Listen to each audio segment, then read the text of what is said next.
Welcome to the Guitars, Cowboys, and Hillbilly Music Podcast. You are joined with Rhett Arnold and Jager Piper. You're probably wondering, what's going on, guys? Why are we watching this podcast? Hopefully you're watching it. Instead of listening. Maybe you listen and watch. Well, this is our official announcement. You wanna go ahead? We are sponsored by Bad Brad's Barbecue here in Stillwater. Indeed. And we are filming there, too. Mm-hmm. Filming in Bad Brad's. It's a super cool little set we've got going on here. And so this essentially starts Season 2. Season 2, baby. This is episode 13. But, yeah, we've got so much exciting stuff coming. There's so much exciting stuff. There's stuff we cannot talk about. I can't even so explain how excited I am, but how excited you'll be whenever, if ever, these things become a reality. Yeah, absolutely. So essentially what we're going to do each week is have, you can still listen on iTunes, Spotify, anything like that. But now, YouTube. The videos will be on YouTube. We're going to film most of them here at Bad Brad's, but we're also going to be filming in 2 special locations coming up. Yes. Just wait. It'll be even cooler than you. Can we announce the locations, or do we want to wait? I mean, it's up to you. I understand if you want to wait, but let's I put it also out understand. there. Let's do it. Let's go on. Let's put it out there. Come on, let's do it. So we're hoping to be filming, or we are going to be filming in the next couple weeks in the Oklahoma Capitol. OKC, baby. We're doing a cool episode there, and then in Tumbleweed as well. So we're going to be filming in Tumbleweed and the historic Tumbleweed Dance Hall. The legendary. Yes. Super excited. We even read off the list of artists who have played there. Yeah. Like, I think it was episode 2 that we did that. Something like that, yeah. Yeah, episode 2 or 3 or 4. I don't know. But that we read off how many significant performers that have played at the Tumbleweed Dance Hall. Now, Guitars, Cowboys, Hillbilly Music Podcast is one of those performers. Yeah, and I couldn't be more excited. I'm super excited.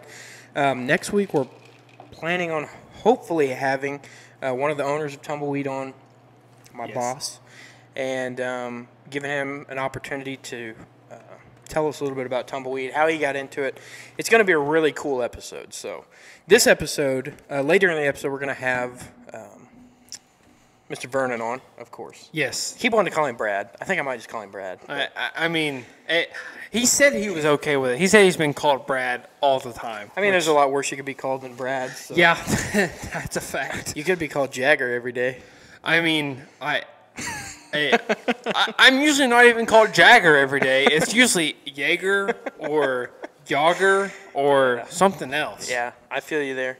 But anyway, we're going to have a lot of cool stuff coming. We've got some musical guests lined up.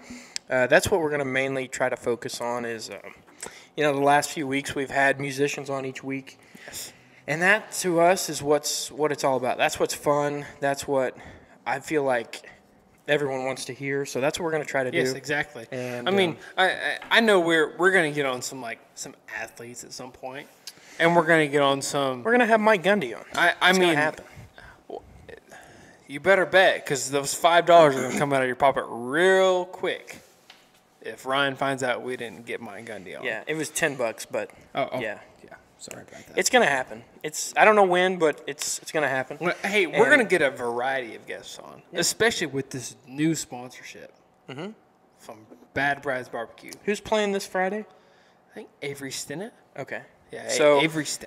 So he'll be on next week's episode. You'll hear a little bit about the Art of Spotlight. We're also going to start doing a Whiskey of the Week. Yes. Starting this episode. Right. Yes. Which we have already filmed. Yeah. Which is why Jager's just having such a great time this evening. Of course. We filmed this ahead of time, and we're filming this later in the night. So, a Whiskey of the Week each week, an Art of Spotlight each week, And you never know where you're going to see us. Tumbleweed, Bad Brads, the Capitol. You never know. We are a worldwide organization. We're a worldwide podcast. Not yet, but we're working on it. We're going to get there. Mr. Worldwide. What's that from? Step Brothers?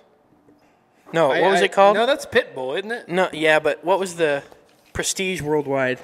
That's what I'm thinking of. Yeah. So, real quick, we can talk about Bad Brads, like, do a little. Yeah, so, I mean, if you haven't ate Bad Brads in Stillwater, I mean, who are you? I mean, you're going to come to Bad Brads after you hear this episode. I'm expecting all of our viewers to come to Bad Brads. I think the water tastes better out of these Bad Brad cups. The water definitely does taste better out of Bad Brads. They've got these cups, T-shirts, hats. They've got barbecue sauces of their spices, seasonings. They've got it. So when we came in last week to sit down and talk, I had to, of course, try the food first. Yes, he even said, we've been talking about Bad Brads for a long time. Yeah. And you've said, if the food doesn't taste great, I don't want it. Right. Obviously, at this point, Bad Brads has satisfied you enough Yeah, to absolutely. accept the sponsorship. Bad Brads is, all jokes aside, Bad Brads is really good. It's fantastic. My buddy and I ate here, and it was before any of this happened, and it was really good. So Yeah, it's fantastic. It's, again, I will say on the podcast, the best place in Stillwater, bar none. Oh yeah. There's only, you've got tons of like, quote unquote, the place to go in Stillwater. Right? Yeah. And there's two or three that kind of hold the top spots, and Bad Brads is one of them for sure. Of course. I mean, who's The aesthetic. I mean, who else has a grizzly bear? I don't know if you can see it in this camera, but I mean, there's a bear, and it's like 10 feet tall. Yeah, you'll learn his name very soon, as long as you keep listening. I forget that we've already heard what they have. Yeah, I was gonna name it if they already haven't, but they've already named it. Yeah, they've already named it. So we Is this can't our name it. since we don't have Pete the fish anymore? Is this the new? This is the new mascot of the Guitars, Cowboys, and Hillbilly Music podcast. Okay. So it's been a while since we got to catch up. Yes, it has. I think when is the last episode we've had? Just me, I don't have my. or just let me and look you right and here. Parker at least. Let me look here. It's been a while. I think it's been. So at we least- had the Shadowgrass Band last Yes. week. Super cool episode. Johnny Thomas Band. We've got to have them back on here. Yes, I agree. And Levi Walker, got to have him back on here. Matt Williams, got to have him back on here. Let's see. episode 9. December 6th. Episode 9 is the last time And that it we was just got to when catch up. Bedlam happened. It was a Bedlam recap episode. So it's been a while. It's been a been while, since yeah. November. That's almost that's over a month that we've just been made, me and you, or me, you, and Parker. Mm-hmm. So what's been going on, Rhett? Well, I want you to. I know you've been holding it back. Let's hear it. Cornhole. What's going on with it? Don't even start, man.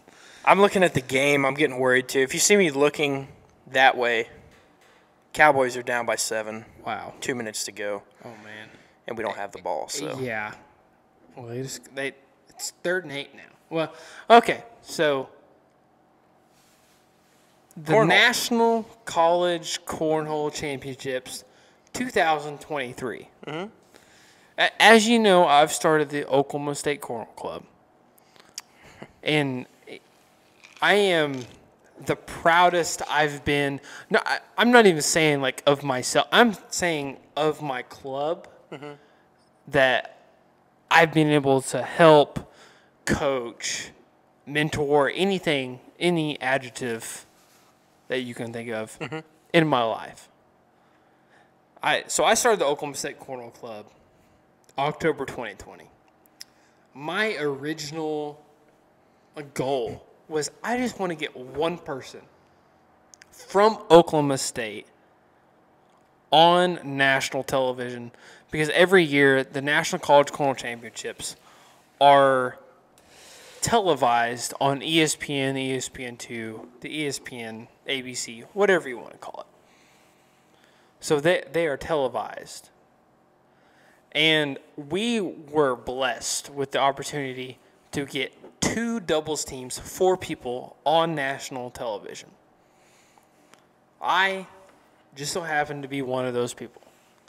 I was a doubles team. Me and his name's Aiden got the opportunity to play on national television for the on the doubles format. And then we had another team, Reed and Tyler. They had the opportunity to play on national television as well. Me and Aiden played the first round. We sadly lost our first game, but we had an awesome run. I mean, we got on that level. Mm-hmm. It took a lot of games to get there. Reed and Tyler, however, they went out and played the best I've ever seen them play. They had an awesome weekend. They actually had the opportunity to play for the national title college doubles championship. Okay. So they played and they lost. Now, there's a little bit of controversy about this loss. Of course. I won't get into it, but there was a missed score. They should have had 3 points that they didn't get. Now, the ACL, they've even admitted to their mistake that happened on a national broadcast, say. So they've even admitted to Reed and Tyler about their mistake, and they've even said that they were going to make it up to them. They're going to pay them financially, make it up to them, because they had the mistake that they lost 3 points. And they lost by 4. And they lost by 4 they were down by 4 in the last round. So it would have been a 1-point round going to the last round, which if you know cornhole or competitive cornhole, that completely changes the game going into the last round. You play that round completely different. So they did lose by 4 in the end of the day. It is what it is. They didn't take home the national title, which is okay. They made it that far. And so as a club, the Oklahoma State Cornhole Club took 12 players down there. We had 4 get on the broadcast. We're the largest and best cornhole club in the nation, in my opinion. We have the best doubles team in the nation, in my opinion, in Reed and Tyler. Mm-hmm. Then we have another team, me and Aiden, that are top 8 in the nation in doubles. Now in the team event, we also got second in the team event, and in that we had 4 players. We have 2 singles and 1 doubles play. And they face off another team of 4, and it's a best 2 out of 3 in the games. So we went on and got second to the same school that won in doubles, South Carolina. I will say right now on this podcast, next year we're going to come back with a vengeance. We're going to take home a national title in the doubles event. We're going to take home a national title in the teams event, and we're going to get somebody on the broadcast and even possibly take home a national title in the singles event. Oklahoma State Cornhole is one of the best clubs in the nation, and we are coming for the 2024 National College Cornhole Championships better than any other school has in the history of college cornhole. That's a statement from Bravo. Jager Pfeiffer, Bravo, founder of the Oklahoma State Cornhole Club. So that's what's been going on. Sorry of my soliloquy, I guess you would call it. Yeah. Of cornhole that I just went on. But that's how passionate I am. I'm so blessed to be able to play on ESPN. I'm so glad that I had the opportunity to. You can go find it on I think there's actually a clip of me throwing a shot on YouTube right now on the ACL clips that they have out there on YouTube. You can go find that on there if you want. But I'm just so proud of how our club performed as we were down there. Even the teams that didn't make ESPN, they performed great. And we're on our road to being the first D1 college cornhole club in the nation that becomes a program to be actually like an NCAA recognized program. And hopefully the NCAA recognizes cornhole as a sport. I'm done. Where do you think they're going to put your statue? Hopefully right by Barry Sanders. I mean, you never know. But me and Barry get along very well. I mean, I'm just kidding. I have no idea. Barry Sanders, if you want to come on the podcast, please do. But since I'm sure he's listening, I mean, he might as well. I mean, Barry Sanders is a renowned Guitars, Cowboys, and Hillbilly Music podcast listener. We're on his Spotify right now. Just so you know. I hope so. Let's see what else we got here. You said we were talking about Bad Brads. They have hats and shirts and things like that. We're going to be doing some merch. Everything's been ordered. We're going to. I've got one of the best T-shirt makers in the state of Oklahoma. We're going to be pumping those things out. Yes, he's very underrated. I don't know why people don't buy more T-shirts. Rex Tie. I'm not wearing Rex Tie shirt today, but Rex Tie uses him for their shirts. So I want to say this, and I haven't even talked to you about this, but this should be good. I think that after this T-shirt drop, there should be a hat drop. I think that's our next step. Okay. I think that our hat drop after this happens is going to be great, and I feel like a lot of people are going to want the hats. I don't know if that's just because I wear a hat every day of my life, but yeah, I think hats would be great. But T-shirts is what we got right now, yes, and we're exactly. going to have our new logo. I'm sure you've seen it. The black background, just Guitars, Cowboys, and Hillbilly Music. It's going to be on a black T-shirt. We have pretty much every size, so hit us up. We'll be posting on our social media when those are available. Should be maybe within a couple weeks. We would love to have those out. So yes, excited about shirts. Okay, just an update. Dallas is down 12-19 with 5 seconds left. I know. I'm trying not to look. He is freaking out right now. Jerry Jones and Rhett are in the same mindset. A minute ago, when the viewers saw me when I pointed at the TV, Dak was in the end zone, and he got hit in the end zone, and he broke the tackle and ran out to avoid a safety. Incomplete pass. Oh. 3rd down. Call reversed. Okay. So it's time for the special little item that I brought. I found these. And this is to show you that I didn't do... This is to show you that I didn't do any sort of trickery with them. The package is still on them. We were cleaning some stuff up at the house. Oh, we got a CNC machine.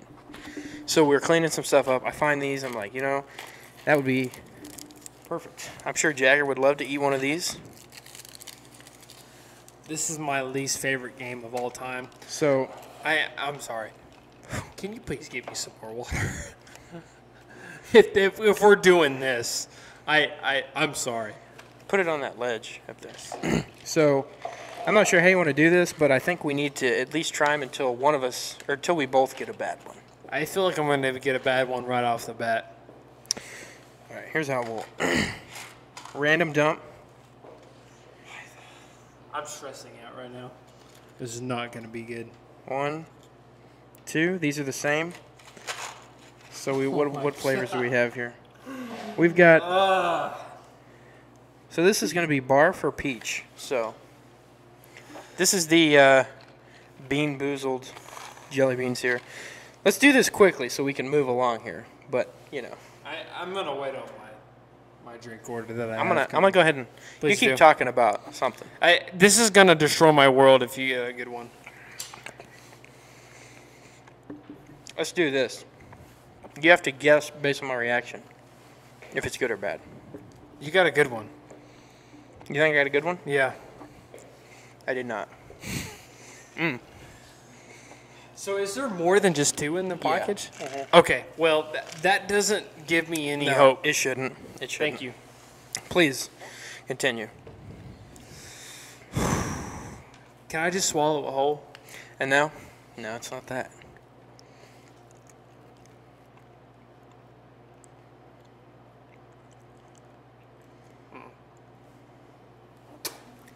I can't do it. I'm sorry. Was it a bad one? It was a bad one. It was a bad one. You're no fun at this game. I thought this would be an enjoyable segment for the podcast. I'm sorry. Johnny tried to tell me not to do it. I should have listened. It was a bad idea. Not great. Okay, not great. Played golf today. Shot one of my lowest rounds. Actually, my lowest round ever. Really? Shot a 92 today. Really? Yeah. So, what? You shot a 92. Mm-hmm. What has been your next lowest round before that? 94. That's pretty solid. That just hangs around in there. That's It's not bad. great at all. That's bad. It's not. Mm. I should have gave Vernon one of these. I apologize to the listeners that I literally spit that on there, but that was terrible. I hated that. So I've shot a 94 before, but yeah. So you shot a 94. Who did you play with? Johnny and I went. So you and Johnny went. What did he shoot? 95 actually. You shot a 95? Yeah. His So- lowest ever. Yeah, that's his lowest ever, and And that was his first time below. That was his first below 100 too. that's great. So that's a huge jump. I do want to say cheated. No, I kept the score actually. I do want to say that legit. Johnny shot a 95 on the same course in the front nine. That's true. That's true. So the last time we played this course, he literally shot a 95 on 9 holes. We only played 9 holes that day. He shot a 95. Then today we play 18 and he shoots a 95. That's crazy. That's improvement right there. I mean, He's that's on serious if, improvement. If he replicates his performance, Yeah, what do we have again, next week? A 45 over he's 18? going to shoot a He's going to be 45. shooting negatives before too long. Oh my gosh, he's going to be.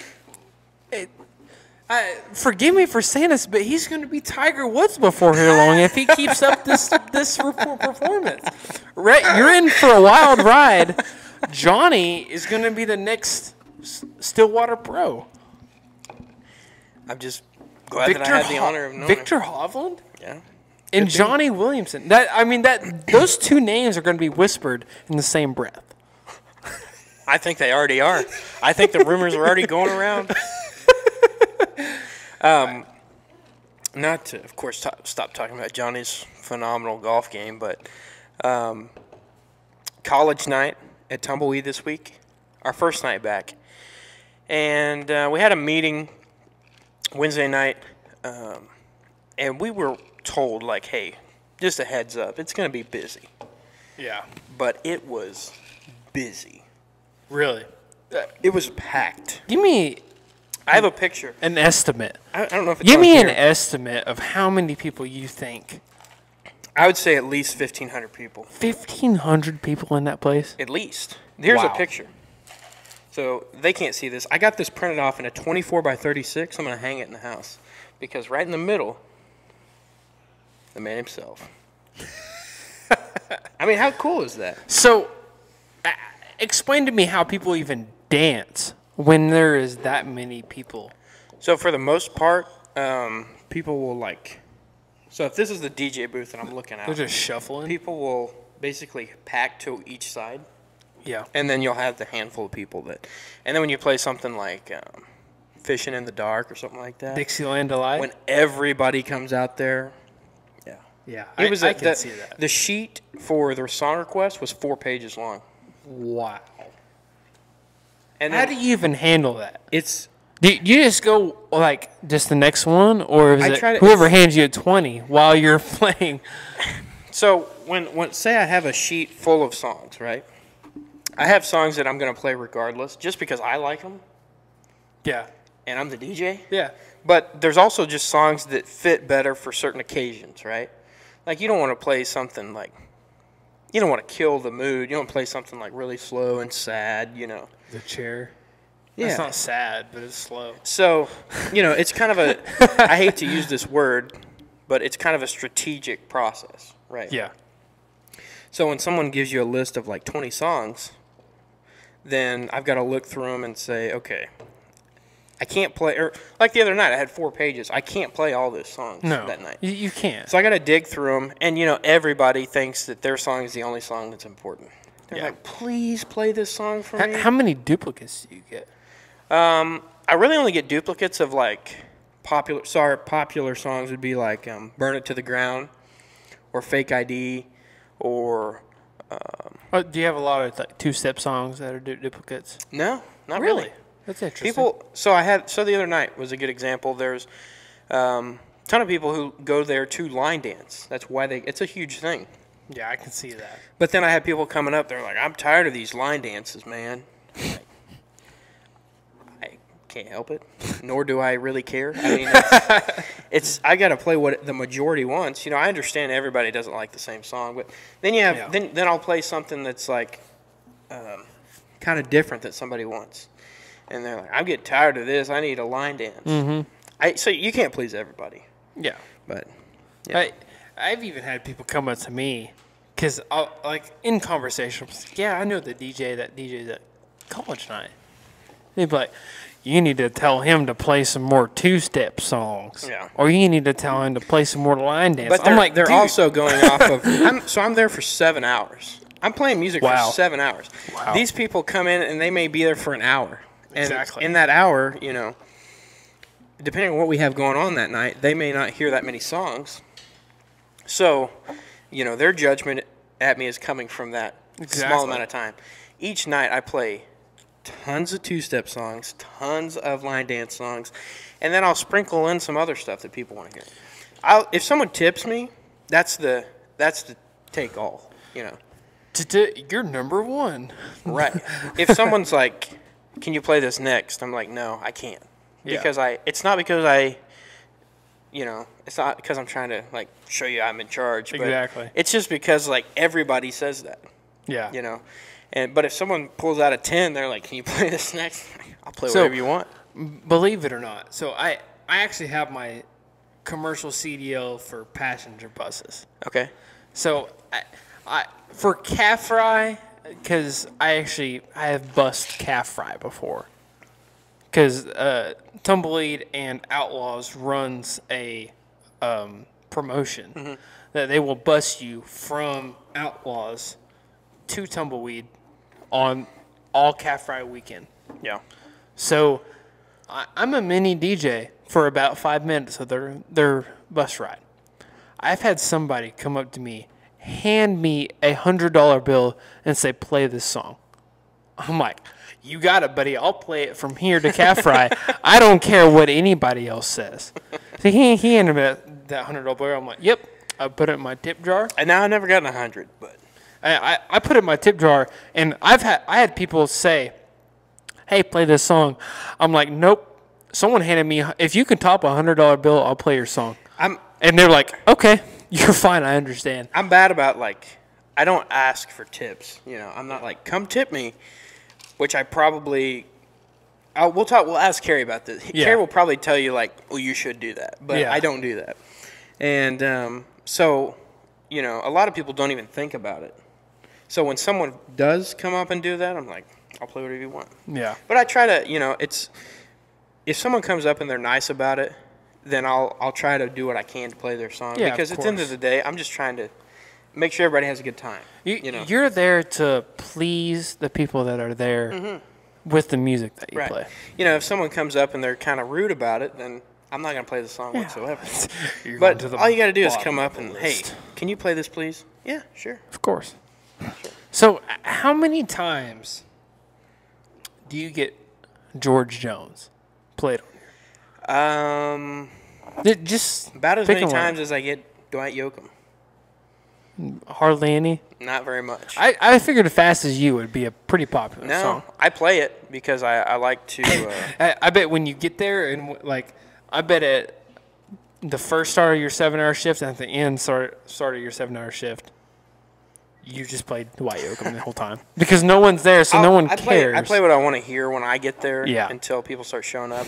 You're just playing random songs. I understand that not everybody wants to hear my stuff, but just start playing the Guitars Cowboys Hillbilly Music Podcast playlist, and then everybody's going to be happy. The thing is, sometimes you have there's so much criticism because you're never playing everyone's favorite song. Obviously, everyone likes different music. Yeah. Well, I've got 1,500 people in front of me, and you get 3 people that come up and they're like, "Quit playing stuff like this." Then you're kind of like, well, am I doing something wrong? Yeah. And then you got 5 people come up and they're like, you're doing great. Like, keep this up. Dude, you're awesome. It's just, it's hard to try to please everybody. Yeah. So I just try to mix in as much as I can and go with that. Until I'm told someone different from a higher up, then that's what's going to happen. Yeah, exactly.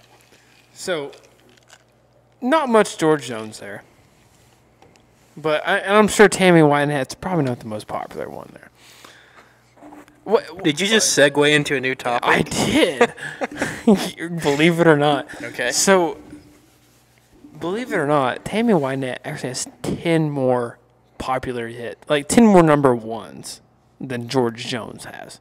Did you know that? I did not know that, Jager. Well, if you watch the George and Tammy special, or I guess mini-series on Showtime, you would know that. It's crazy.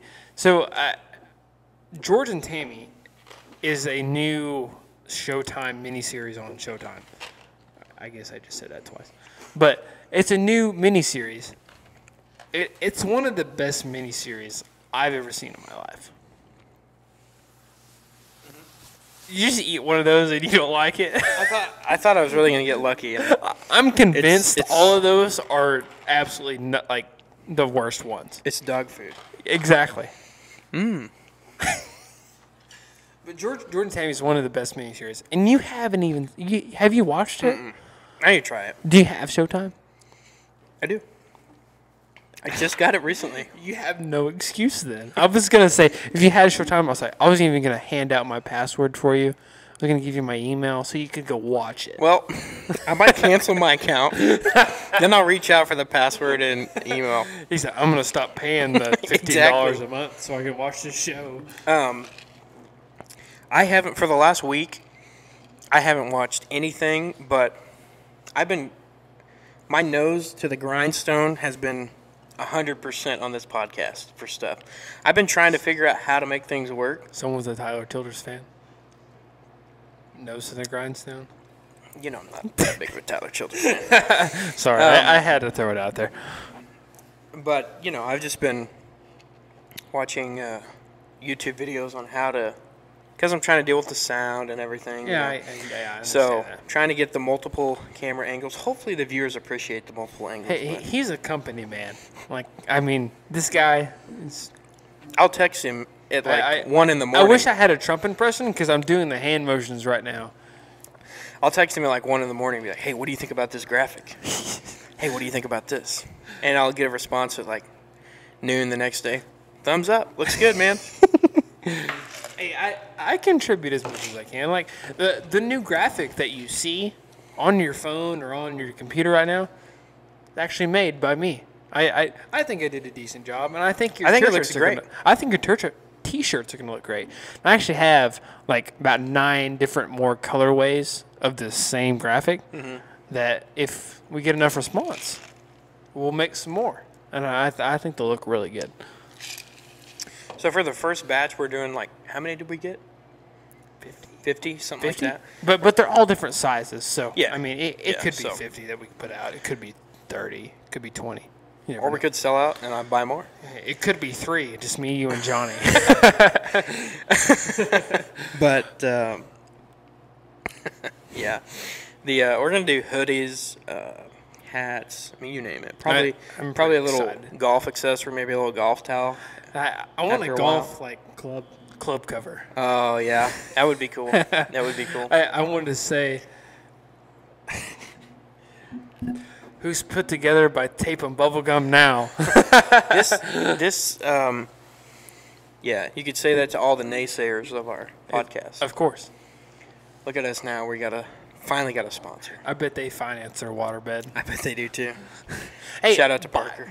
By the way, we are on Twitter now. Just by the way, at Guitars Cowboys is our handle. Could you get Guitars Cowboys Pod? Too long. I Really? tried. Elon Musk, if you're out there, I know you listen to the let me Guitars call him. Cowboys pod. Let me just call him. Just dial him up right now. Please extend it by 2 more letters, just so I can put pod at the end of our handle. Yeah. But look us up on Twitter. Give us a follow. Share us if you're even feeling frisky enough. TikTok. We're on TikTok now. Oh, we're on TikTok now too. Guitars Perfect. Cowboys Pod. Perfect. We're gonna blow up on TikTok. I just know it. And if we get that Mike Gundy video, Yes, of course. We can, for sure. And just be on the lookout for that, folks. Oh, they don't know. They don't know. They'll find out. That'll be super cool. And Now, we're on YouTube posting the... Real quick. I apologize for interrupting you. Does that count for the bet? If you get... I mean, I'd say so. I'd say so. I don't think he'll feel the same way. Well, If we play it on the podcast, does it count? Yes.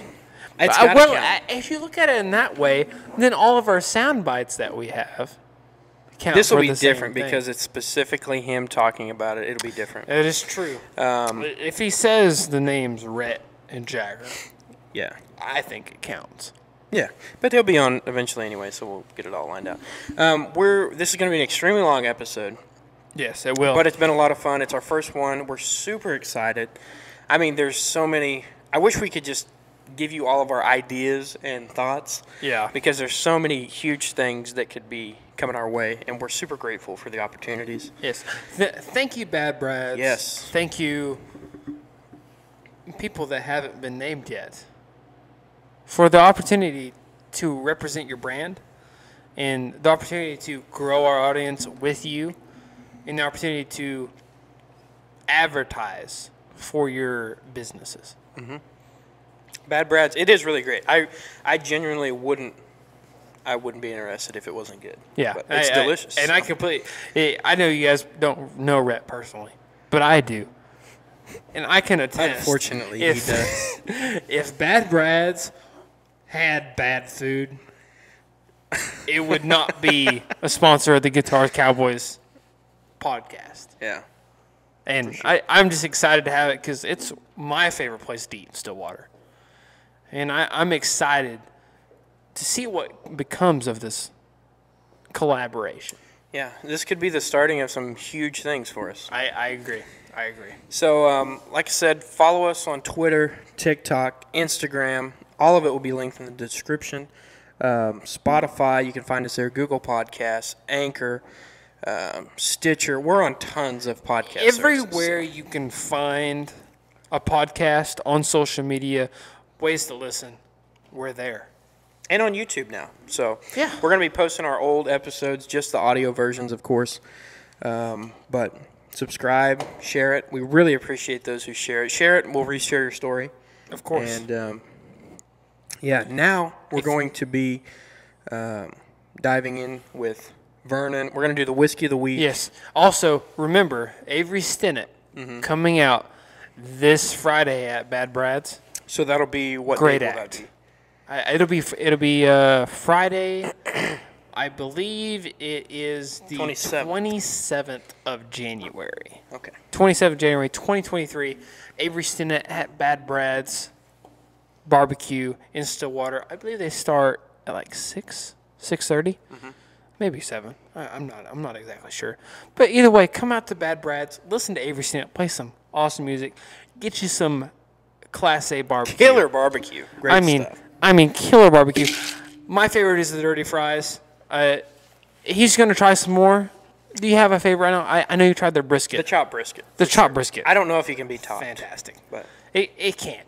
Let's just be honest. you got cornhole tomorrow night, Monday night. I'm going to come out, watch, and eat some barbecue. If you want to play with 4 players that have been on ESPN, come out to If you Bad want to come Brad's. out tomorrow night, we're going to do an autograph signing in the back. Yeah, I mean, we're all going to be there. I mean, you might as well. Just load up on your autographs. And if you're a local musician or have something else cool going on, let us know. We'd love to have you on. Please let us know. And no one's too big or too small for the Guitars No, Cowboys and Hillbilly definitely. Music Podcast. So You could just be starting out, or you could have a record deal by now. We'll have you on, obviously.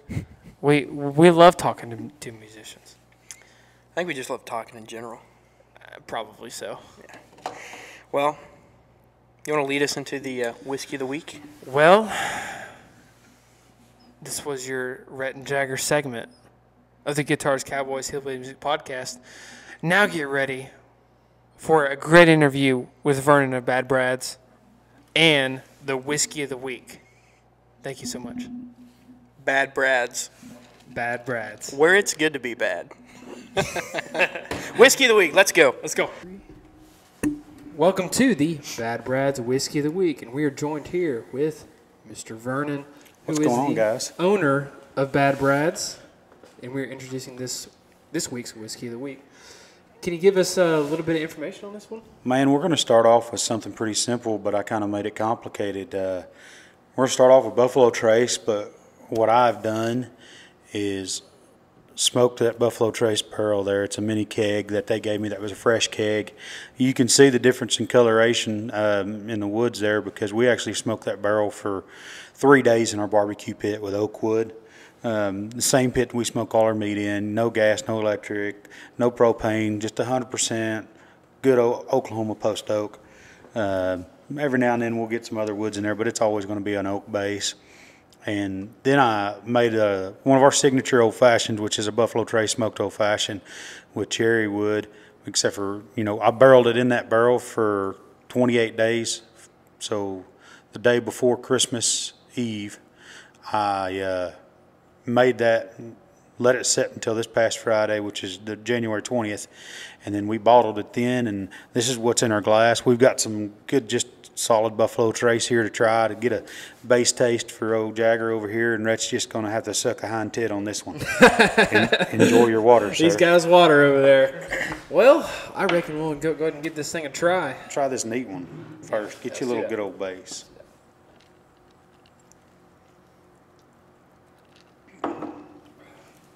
These guys are still young and think they're doing shots. I don't drink whiskey like that anymore. It had a little bit more in it earlier, so I reckon I just finished it off. It happens. Yeah, as you can tell, like it's a good, nice, smooth for 90 proof whiskey. It's a good, nice, easy whiskey, and it's $28 to $32 a liter. If your buddy mixes it with Coke, you're not going to be butthurt about it and mad. No. But you can sit here and drink it like we do, neat, and enjoy it. To finish these off, all we do is add a torched orange peel, and we'll add Luxardo cherry. It's the only cherry we use in our actual signature old fashions. I tell everybody, like, hey, these are really good cherries. Don't waste them. If you don't eat the cherries, you don't come back. And I tell them, oh, yeah, I've had cherries. Like, listen, this is not the same cherry that your grandma put in the rum and Coke and gave you a shut up as a kid, okay? These are good cherries. And that's all we do. And I'll smoke it with cherry wood and cap it to kind of smooth that off.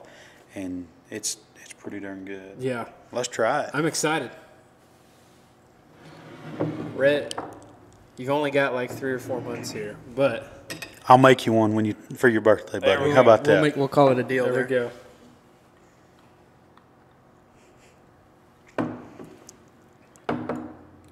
That's delicious. Yeah. That's really good. It really, that's good. 28 days in a mini barrel is a lot. They age a lot quicker than the large barrels because there's actually more surface area per ounce of whiskey. I don't know the direct mathematical equation. Don't get me to lying to you guys. I'm no scientist. I just try to make drinks that taste good. And I pour a really mean, neat whiskey. I can guarantee that drink. Yeah. I can smell that. I can smell the orange coming off of that. Yeah. It's good. The orange, for some reason, so we always use orange bitters. And I've barreled, this is probably the 4th or 5th barrel I've done, different old fashions and stuff. We've done some infinity pours. I've got a couple of pours left of my, probably one of my favorite pours is my infinity pour. I did 50 different whiskeys, 45 different whiskeys on that one. They were the best 45 I had. Started with Boss Hog 18, and I think the cheapest whiskey we put in there was an Angel's Envy or something, and we barreled that for 35 days, and you want to talk about delicious. Oh, man. On this, though, I hound on the distributors and stuff to give me cool stuff like these barrels because I'm going to put cool stuff in them. We're going to do smoked old fashions that nobody else will. We're going to, put infinity pours of bottles that people usually spend their lives trying to get. Yeah. I've got an Infinity Weller going right now that just needs a Weller single barrel and a Weller CYPB No, excuse me, a William L. LaRue Weller and a Weller single barrel. It's already got the ZYPB in it, which most people would never see. And honestly, I thought I never would. They sent it to me, and I looked at the bottle. I thought I had got 2 Weller full proofs, and man, I saw that white label. I'm like, oh yeah, that's money. That's a $55 retail dollar bottle, probably retail, and the secondary market puts it at $6.50. Yeah, and even this is Buffalo Trace is not easy to get. You got to pay attention. You got to be there. It's allocated. There's not a huge markup on it, but it's just hard to get because it's a nice drinkable whiskey. It's very versatile because I mean it is like it's not the most expensive whiskey you can go out and buy. Absolutely not. It's cheap enough, but you can still have it neat. Like you can still have it on the rocks, whatever you want, and it'll still taste good. That's right. We're gonna, one of the things I wanted to do with this whiskey of the week, I've got 170 different whiskeys on my shelf. Over 170 actually. And we're sitting over there looking at a lot of them. Yeah, and you get into my owner's reserve, and there's the expensive ones in there. They're going to be $20 a pour better. But anything on my shelf, on my actual shelf, is going to be $18 and down. We've got everything from an Evan Williams bottled in bond, which don't be shortchanging that $15 or $16 bottle. Evan Williams bottled in bond is extremely drinkable. Yeah. Yeah, it's got rules. Thank God for bottled in bond. Colonel Taylor knew what he was doing on that deal. Okay.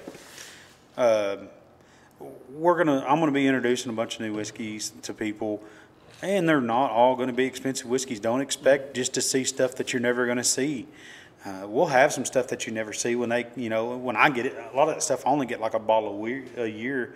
Like Weller Full Proof, I'll get 1 bottle a year, man. Single barrel, I didn't even get a bottle this year, but I've got some. Let's see, what do I got right now? I've got a Colonel Taylor barrel proof I'm looking at, and I've got about 3 pours left in it, maybe. I got 2 bottles of that this year, and I was just ecstatic to get 2 because last year I only got 1, and it's one of my favorite whiskeys. And I don't mark them up. I mean, we sell that $16 for 2 ounces, and a lot of people will have that for $35 to $40. That's like Blanton's. We're lucky enough, we get to keep Blanton's on the shelf all the time. I've never been out of Blanton's once I got it in. I sell it for $15 a pour. There's people here in this town that sell it for $35. And I'm like, no, that's paying for the bottle almost. Yeah. With 1 pour. And then they're doing 1.5 ounce pours instead of 2 ounce pours, and I'm just like, I want to make money, and don't get me wrong, but I want everybody to be able to enjoy whiskey too, because that's my thing. I'll tell you what stuck with me about enjoying whiskey. If you haven't watched the Amazon Prime documentary Neat, go do it. There's a gentleman on there that is actually the master distiller for Buffalo Trace, I believe. I can't remember his name, but his dad and his uncle worked there, or his dad and his brother worked there too. And he had gone and done his own thing and then come back and started working with them later in life. They were sitting down. They had a bottle of Pappy 23, which Buffalo Trace obviously makes. And they're celebrating something. I don't remember what he said it was, but it doesn't matter. He poured everybody a pour of it and then went to cork the bottle and put it back in the cabinet. And his dad said, "What are you doing?" And this man his dad has been at Buffalo Trace his whole life. That's all he's ever done. Yeah. And he said, "I'm putting it back to, save it for later." And, Pappy 23, people pay several $1,000s to get it. Yeah. It's one of the harder to get whiskeys out there, period. I may never see a bottle.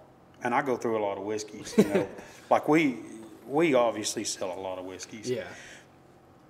And then his dad said, "What are you doing?" And he said, "I'm going to put it up and save it for later." He said, "No, get it back out." He said, "Let me tell you something." And this is not quote for quote, but he said, whiskey is meant to be shared and remembered with good friends and family. And that really resonated with me. And he went on to say, 2 years later, my dad and my brother were gone, but I'll always have that memory drinking that bottle of 23 with them. Yeah. And that's what it's about, just fellowship. I've seen guys in here. One of my favorite customers, Craig, he's in here. And, another really good customer come in, and they were both drinking whiskey. And Steve was actually drinking a Buffalo Trace Old Fashioned, and they got to talking. Well, shoot, they're fraternity brothers. Huh. Interesting. One of them's from South Carolina, one of them from here in Stillwater, and they're fraternity brothers, and they met over drinking and discussing good whiskey. That's awesome. So I'm always going to put forth the fact that whiskey needs to be shared. Don't be afraid to drink that bottle, uncork it, have some fun. It don't matter if it's a $13 bottle or a $300 bottle. Mm-hmm. It's Exactly. all there's good at all ranges. What do y'all got, guys? Well, I got a quick question here. So, this is all you got of the old fashioned, correct? That is correct. When we're out, we are out. So, running special this week with it. How much a pour is it right now? You know, like I said, it's not. We don't get crazy with it. Our smoked old fashioned, that's going to be $12.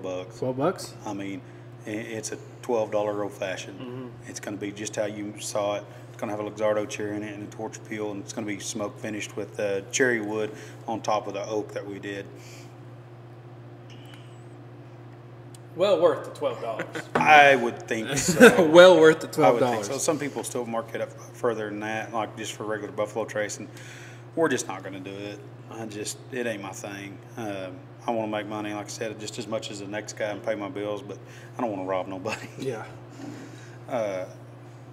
Rhett, how's your water? Out of my Bad Brad's cup is fantastic. actually. Exactly. So, this week, and whenever you run out, that's it, right? Yeah, when I run out, I run out. You know, if you want to stay up to date on us and what we're doing, because I'm going to be doing some really cool stuff, get on our Facebook page or Instagram and follow us, because I'll announce on there, what I've got cooking, what we're barreling, what we're trying out. I'm working on a bunch of new whiskey cocktails for some special events. We're going to have a special event coming up in April. If you're a member of Oklahoma Bourbon Drinkers or Oklahoma Bourbon Connoisseurs on Facebook, you know I post on there a lot when I get new stuff. I always try to give those guys the first pick of it, and the reason being is, I've got guys that drive out of Enid and Oklahoma City and Edmond and Tulsa to come over here and drink whiskey because I get in cool bottles, man, and I get to make cool stuff. Like Definitely. when we did that, the Infinity Pour barreled, there was $1,500 worth of whiskey in that barrel for 35 days, and you want to talk about scared, man. Yeah, I own a restaurant and all that. $1,500 is still $1,500. Yeah, it's a lot of money. I'm still a poor white boy. I grew up in southeast Oklahoma, and man, I barreled it for 35 days, and I was praying every day I didn't ruin it. Yeah. And it turned out, luckily it turned out fantastic. And I had guys come from Oklahoma City. I had one guy come from Enid to come try that, and I pick up regulars that come in every time I get something. They'll drive an hour and a half to get here. They'll sit down with their family and have a meal and eat a drink or drink a drink and go from there. And you just meet some cool people. Yeah. So, we might go ahead and wrap up the Whiskey of the Week segment. Do it. But stick around. And if the listeners will stick around, we'll go ahead and have a little interview with you. Get to know more about Bad Brad. Get to know more about you, your interests, everything like that. Sounds good to me, guys. Let's go. He's silent. He's Poor absolutely kid. silent. Not for long. I've got some Yeah, hard-hitting he's questions got some ready. hard-hitting questions. Stick around. And that was Bad Brad's Whiskey of the Week. See you guys. Welcome back. We're still here with Mr. Vernon of Bad Brad's Barbecue. Rhett had some hard-hitting questions. So while I sit here and drink my delicious old-fashioned, Rhett, take it away. So I got to ask this question because from all the time that Jager and I have been doing this podcast, he's been talking about Bad Brads. So I just started referring to you as Brad. So where did the name That's Bad Brads come from? pretty common misconception. It doesn't bother me at all. I've met Brad a few times. Brad started, his name's Brad Barton, and he's a hell of an individual.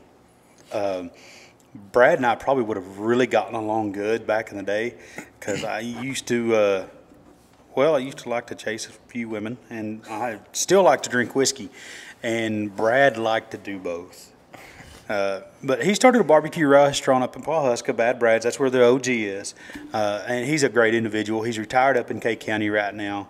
His daughter and son-in-law started the other Bad Brad's on the east side of town and ran it until, I think, 2009. And my old boss bought it, David Shaw. He's great people. I worked for him from June 5th of 2009 until March of 2020. And then I bought it and moved it over here. But to get down to Brad, some cool things about him. He loves to fish. He's a big people person. He's fun to hang around. There for a while, he was still, after he sold the place, he was still cooking some steaks and stuff for them or somebody else up there. Loves to fish, loves to hunt. If you walk in and you go toward the bathrooms and look to the left, there's a lot of pictures of Brad Barton, and he's hunting and he's fishing, and, you know, that's what he loved. And he loved barbecue too, obviously. Some cool things about Brad's. Every single Bad Brad's that has ever opened in any town, whether it's open and shut down or not, currently there's one in Pawhuska, there's one here in Stillwater, and there's one in Yukon, and there's been one in Portland, Texas, Owasso. I want to say somewhere up in Kansas. I can't remember. Every one of them started in a trailer. Every single location spent time in a trailer to see if it would work, and then moved into a brick and mortar. The Yukon location used to be a Taco Mayo. That's quite the transition. This location used to be the 19th hole, and then they moved out during COVID, and we moved in. We were actually supposed to go in the building next door, and then they moved out, and this was available. So we said, yeah, we're going to jump on it. Same landlords. Interesting. So I remember coming when I was in high school. So it's like 20, I guess it'd be 2017 to about 2020. My ag teacher, whenever we came up for state competition at OSU, he would always take us to Bad Brad's, but it was on the east side of town. Yeah, absolutely. And it was always so delicious. And I think that's part of the reason why I've always liked Bad Brad's is the best place. And it still is, in my opinion, the best place in Stillwater. And I know our listeners from... It's just because I'm giving them free wisdom. The long-time listeners that have been listening since day one or even day 3 or 4 can attest that I've always been a huge fan of Bad Brad's. And I'm happy you've given us the opportunity to help grow our brand, for one, and help advertise for you your fantastic whiskeys and everything else you get. There's a clip out there somewhere from one of the first episodes. I was like, I think I just said, like, we got to talk to him about sponsoring the podcast. And I said, is the food actually good? He's like, yeah. I said, well, this was before I said, if the food's not good, I said, it just can't happen. I said, I just can't do it. I told you That's that. fair. Wow. Yeah, he did. And I came in and I had the food before we ever talked to Vernon. I keep wanting to call you Brad. And it was very good. I'm a big brisket fan, so I got the brisket, and it was fantastic. I'm kind of the same way, man. The only thing I sell here that I won't eat, and I don't even sell it, I give it for free, is sour cream, because I just hate sour cream. Everything else on the menu, I eat. I may not eat it on a regular basis, but I guarantee you I've ate everything on the menu. I've been here 13 years. The ranch. There was tubs of ranch. Oh, that homemade ranch is killer. That was, when I saw just the tubs out there, I thought this is a good sign. Yes. It's a good So Yes. one thing that and this is what I do, because I always get the dirty fries, and Classic. I know that your biggest competitor probably is Eskimo Joe's. Am I When wrong? it comes to cheese fries, man, here's the deal. In Stillwater, there's 50,000 people, and there's over 130 places to eat, and a lot of them are on campus. Yeah.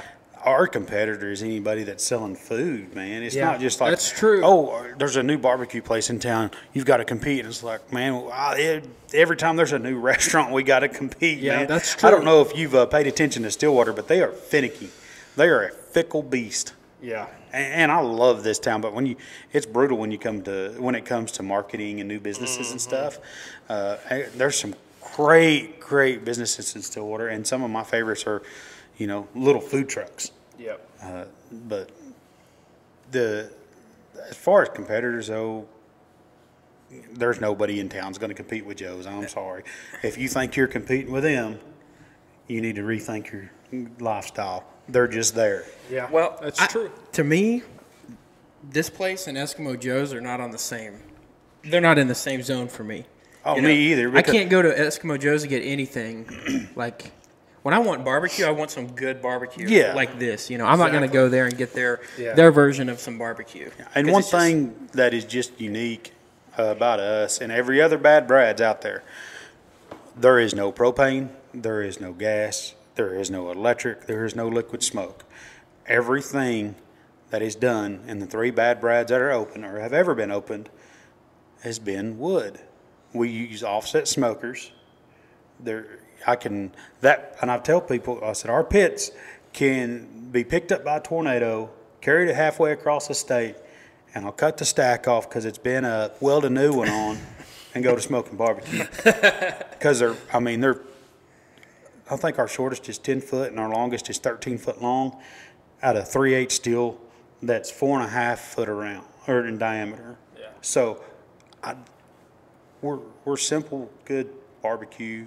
I go through between 100 and 140 rick of wood a year.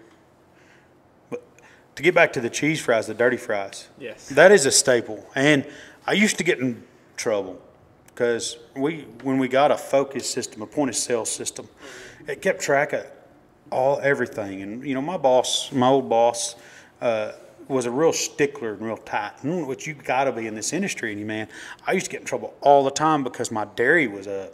My dairy portion of what I bought was so high, and he couldn't figure it out. It was more than theirs, and they're in a really great location down there. They're in as good a location here as we are here down there. On the east side, we were a little slower because there's just less traffic. Yeah. There's about a third of the amount of traffic on the east side that makes sense. as the west side.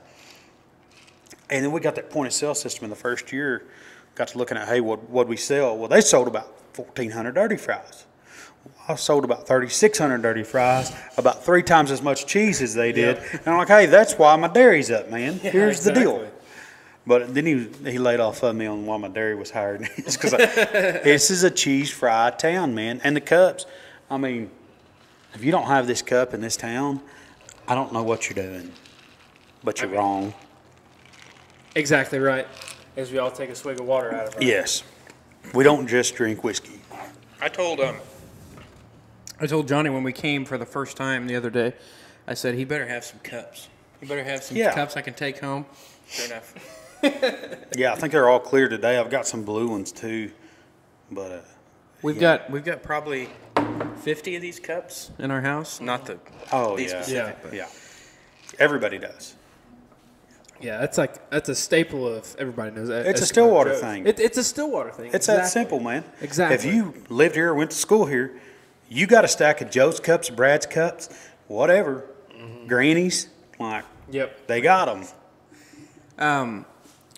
I guess I got to try the cheese fries. I haven't tried those. You have to. What'd you have the other night? I got the mac and cheese bites. Oh yeah, those are good. Yeah, with the ranch. It was, Yes. I hadn't tried them, and we were in here throwing cornhole, which is something I'll plug here in a minute. But we were in here throwing, we were in there throwing cornhole. I came out here, he was eating, and I was like, "What do you got there?" He said, "I got some mac and cheese bites." I'm like, "All right." I just took one, ate one, and actually scurried off to the room so he wouldn't chase me down because I stole some of his food. Actually, he touched like 4 of them first, then he picked one. Oh, that's shady. That is shady. It is a little shady. I Questionable. apologize. So let me ask you this: if you're gonna sit down in here and eat, having had, I'm sure you've had everything here multiple times. What's your go-to? I'm sure it changes, but if you could just sit down right and now, order to one. be honest, my go-to, I've been on a calf fry kick, and you know how you talked earlier about, hey, if the food ain't good, I'm not going to eat it. When we brought on calf fries about 7 years ago, I was still working on the other side, managing that place. I started there in 2010, and November of 12, I was managing it on my own as a ignorant 22-year-old kid, something like that. I think I was 22, maybe just turned 23. I didn't know anything about managing people. Whew, I don't know how I made it. I had good people in front of me, and I had really good employees, and that was the only reason I made it. I'm going to tell you right now. But we brought on calf fries, and I grew up in southeast Oklahoma. We grew up on a cow-calf operation, so we grew up eating calf fries. Like my great-grandfather would cut them out throw them on a piece of metal by a branding fire, salt and pepper them, and put them on a sandwich.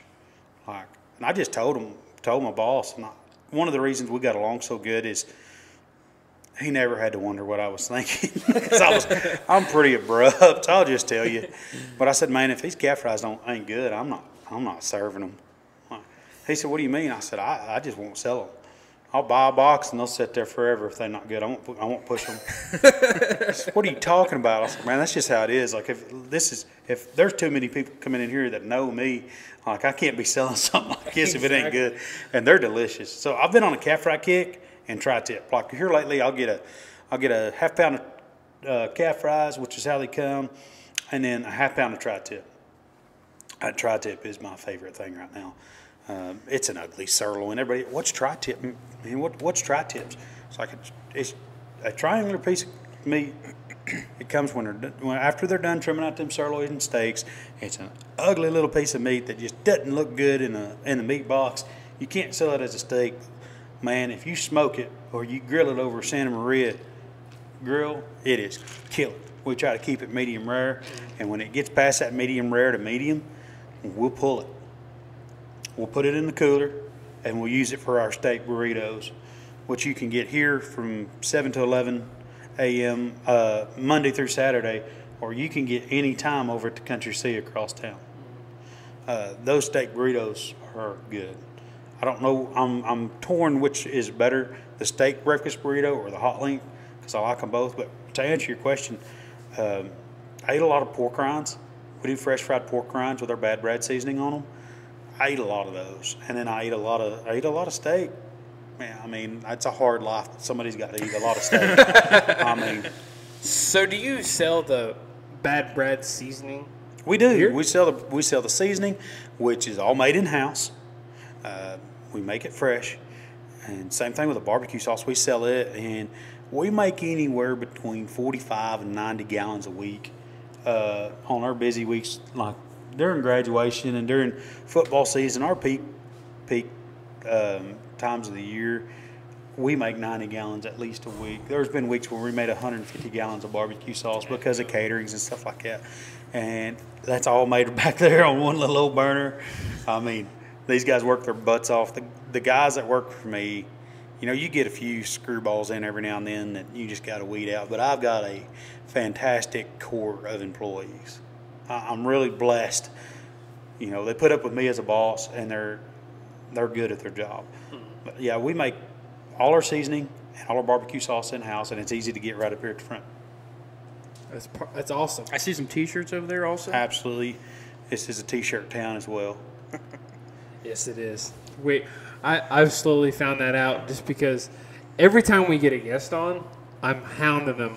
Like, because we've had a few artists on. I'm hounding them about, can I get some merch?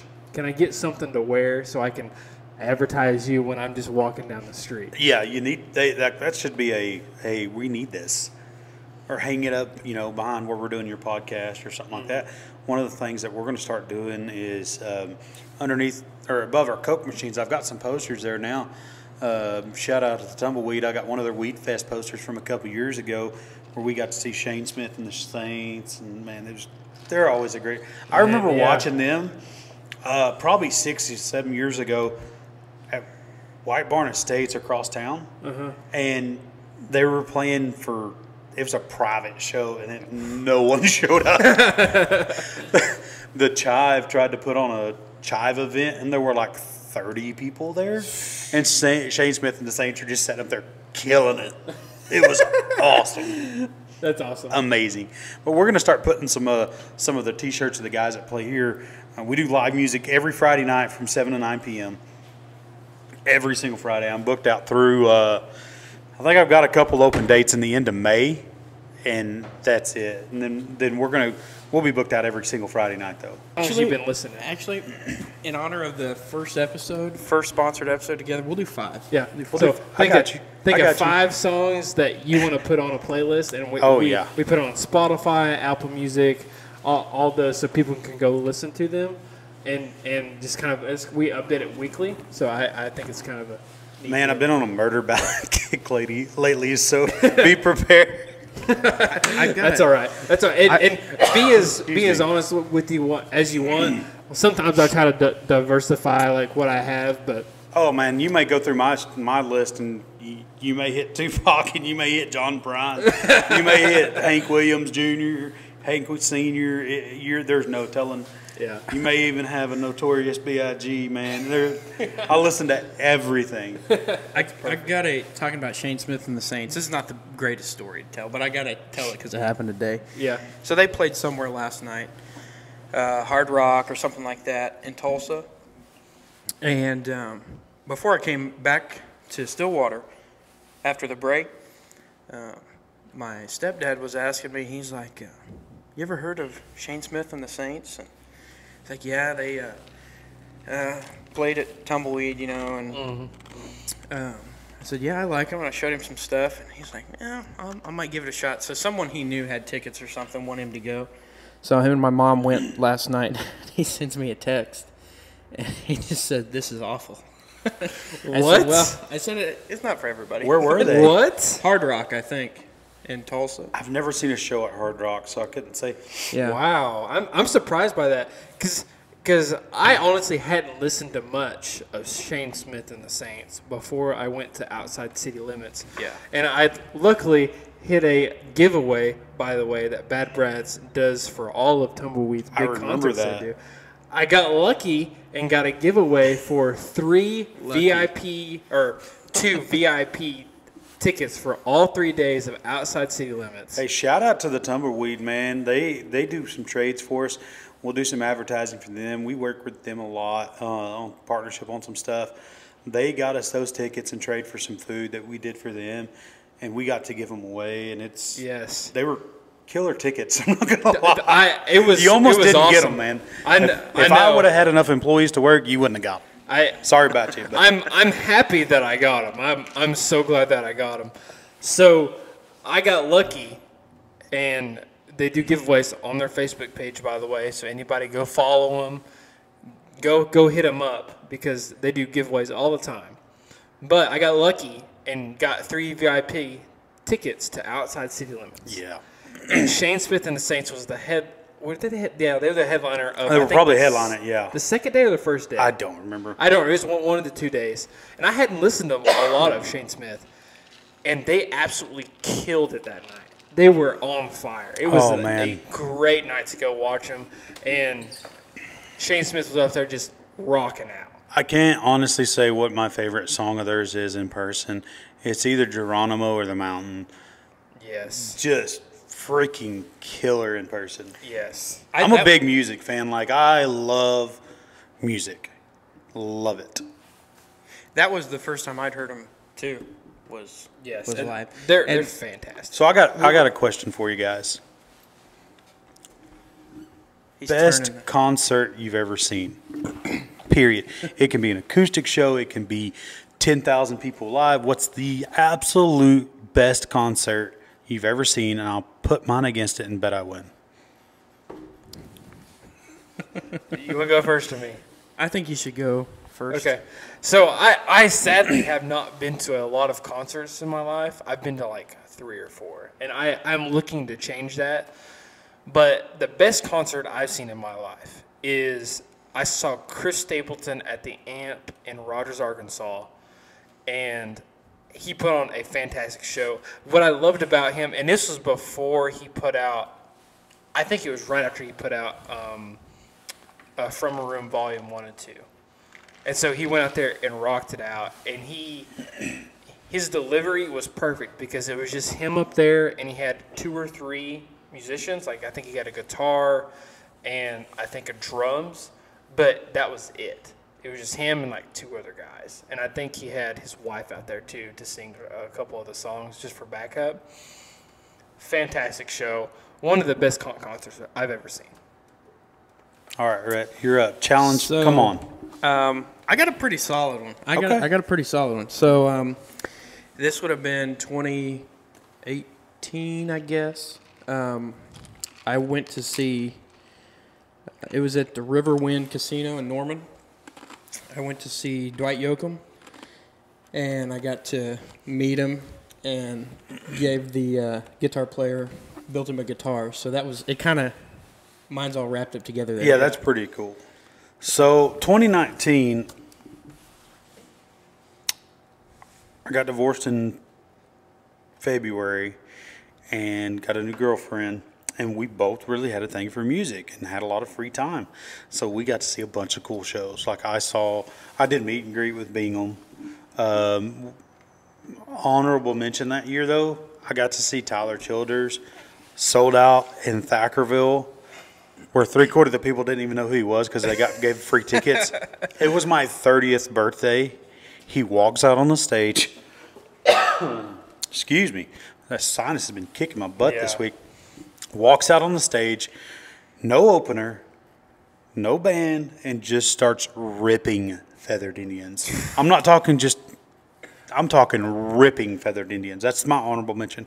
My absolute favorite concert, best I have ever seen, was in Paris, Texas, Heritage Hall, and it was Red Shahan and Dean Dillon acoustic.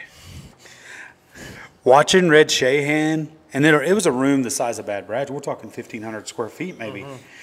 Watching Red Shahan pick Coyotes in and just chill and sing it was awesome. But listen to Dean Dillon talk about how him and Hank Cochran calls him up. It was like, hey, man, I got a boat. You want to go out on the Gulf and drink whiskey and smoke weed? Yeah. He said 6 months later, we pulled into Miami and wrote Miami. And, listening to him pick Miami after telling that story, one of the most amazing moments of my life. That's awesome. Like, fantastic. Talking about how George Strait turned down Tennessee whiskey. Yep. What happened is a buddy of mine, Davy Crockett, who is passed now, and yes, his real name is David Shane Crockett. It's on the books. We were sitting there one Sunday, and we might have had a whiskey, and watched the Amazon documentary about him. I was like, man, we need to go see him if he's touring. And I get on the old interweb, and 2 weeks later, he's in Paris, Texas. $25. We drove down to Paris, Texas, and stayed with a buddy's ex-wife, and it was a great show. It was fantastic.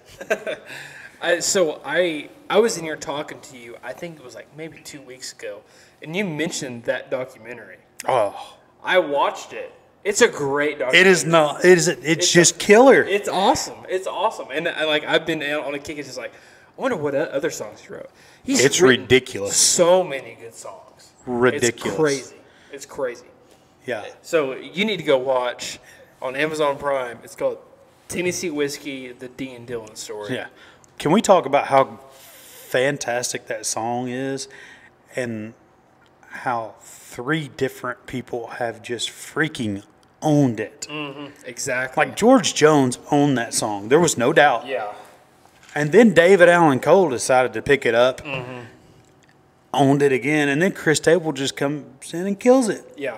Like I don't know if there's been another song in history that has been owned by so many people. Like, there's no question. It's like, what am I thinking of? Hurt. When Johnny Cash sang Hurt, Yeah. and 9 Inch Nails was like, no, that's his song now. Yeah. That's exactly what happened. It's happened with 3 different artists exactly. in 3 different eras. Like, it's just, that is, to me, is amazing. Yeah. It's crazy how good that song is. Which song did Dean write for? I can't think of it. I'm at a loss. I'll think of it in a minute. Well, once you remember, I'll see if I can write it. Yeah, I guess I need to watch this because You do. It's a fantastic. Yeah, he's probably the greatest songwriter Yeah. in the Western industry, country industry. Yeah. I mean, while he's still alive, yeah, it's pretty hard to beat. Most of George Strait's #1 hits that he had were written by Dean Dillon. Unwound. Yeah, I know a The little. Chair. I mean, I knew a little bit about Dean Dillon, but I don't know. The Chair is one of my favorite songs of all time. This guy always plays the chair. I love The Chair. Always plays. It's such a good song. Like, and he wrote that song while he was on that boat too, which is crazy because he tells a story in that documentary about it, and I ate it up. I love that song. Nobody in his right mind. Yeah, that's a killer song. I'm trying to go through here. Slick Nickel. He wrote Hey Heart for Slick Nickel.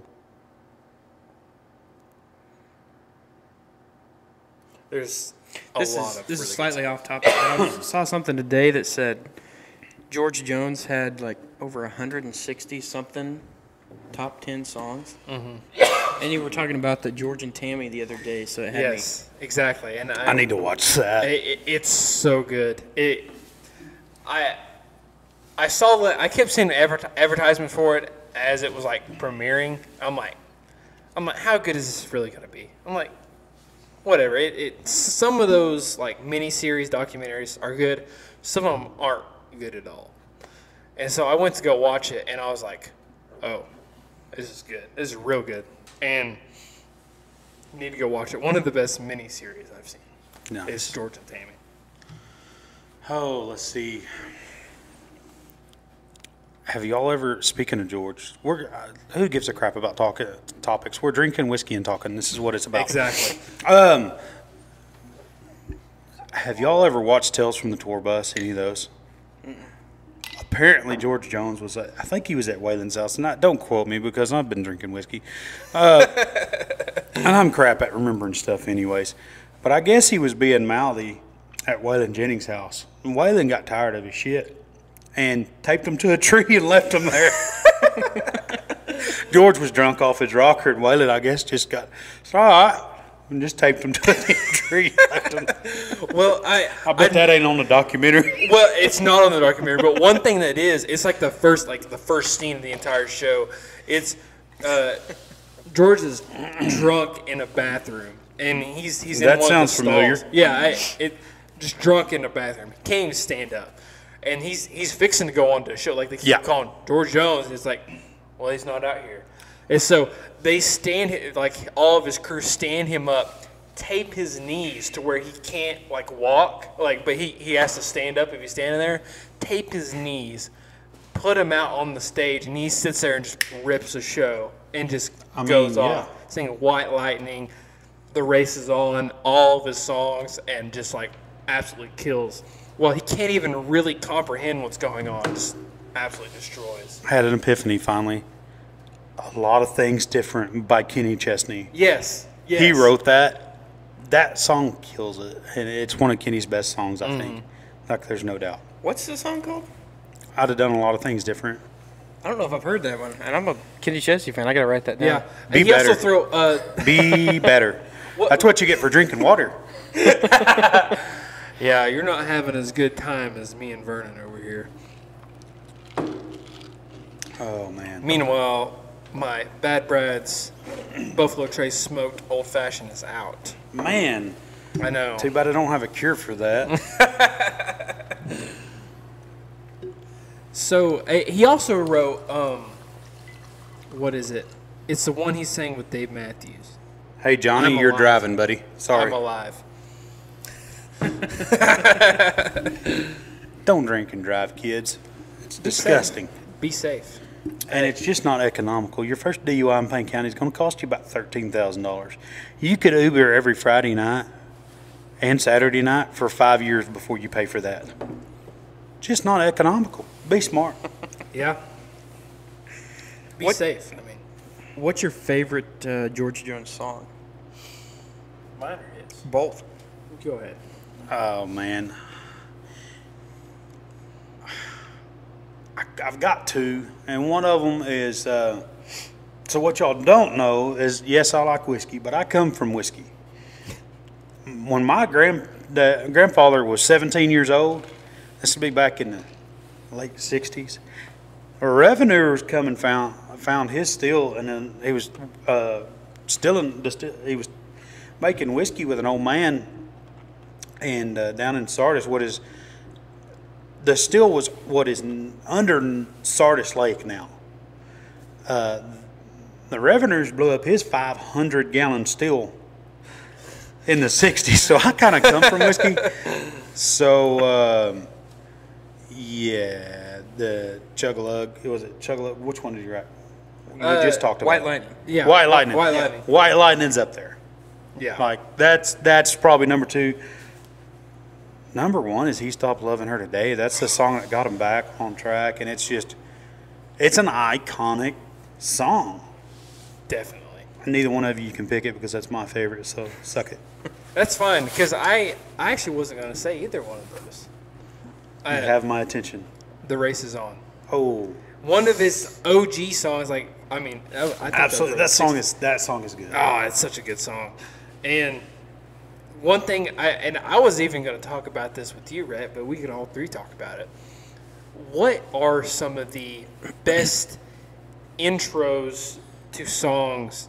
Like, what are like your top 5 or top 3 intros to songs? Because number 1 is He Stopped Loving Her Today for me. Just him, just nothing, and then just ripping into the song. Just that his voice just ripping into the song. You can feel his, I don't know, sadness coming through the mic. Before we get to that, Rhett, what's your favorite John I'm song? looking for the name of it. There's one that I really like. I don't know if it's my favorite, but something to do with a riding lawnmower. Have you heard that one? Yeah, I don't know if I've heard the song, but I know the story.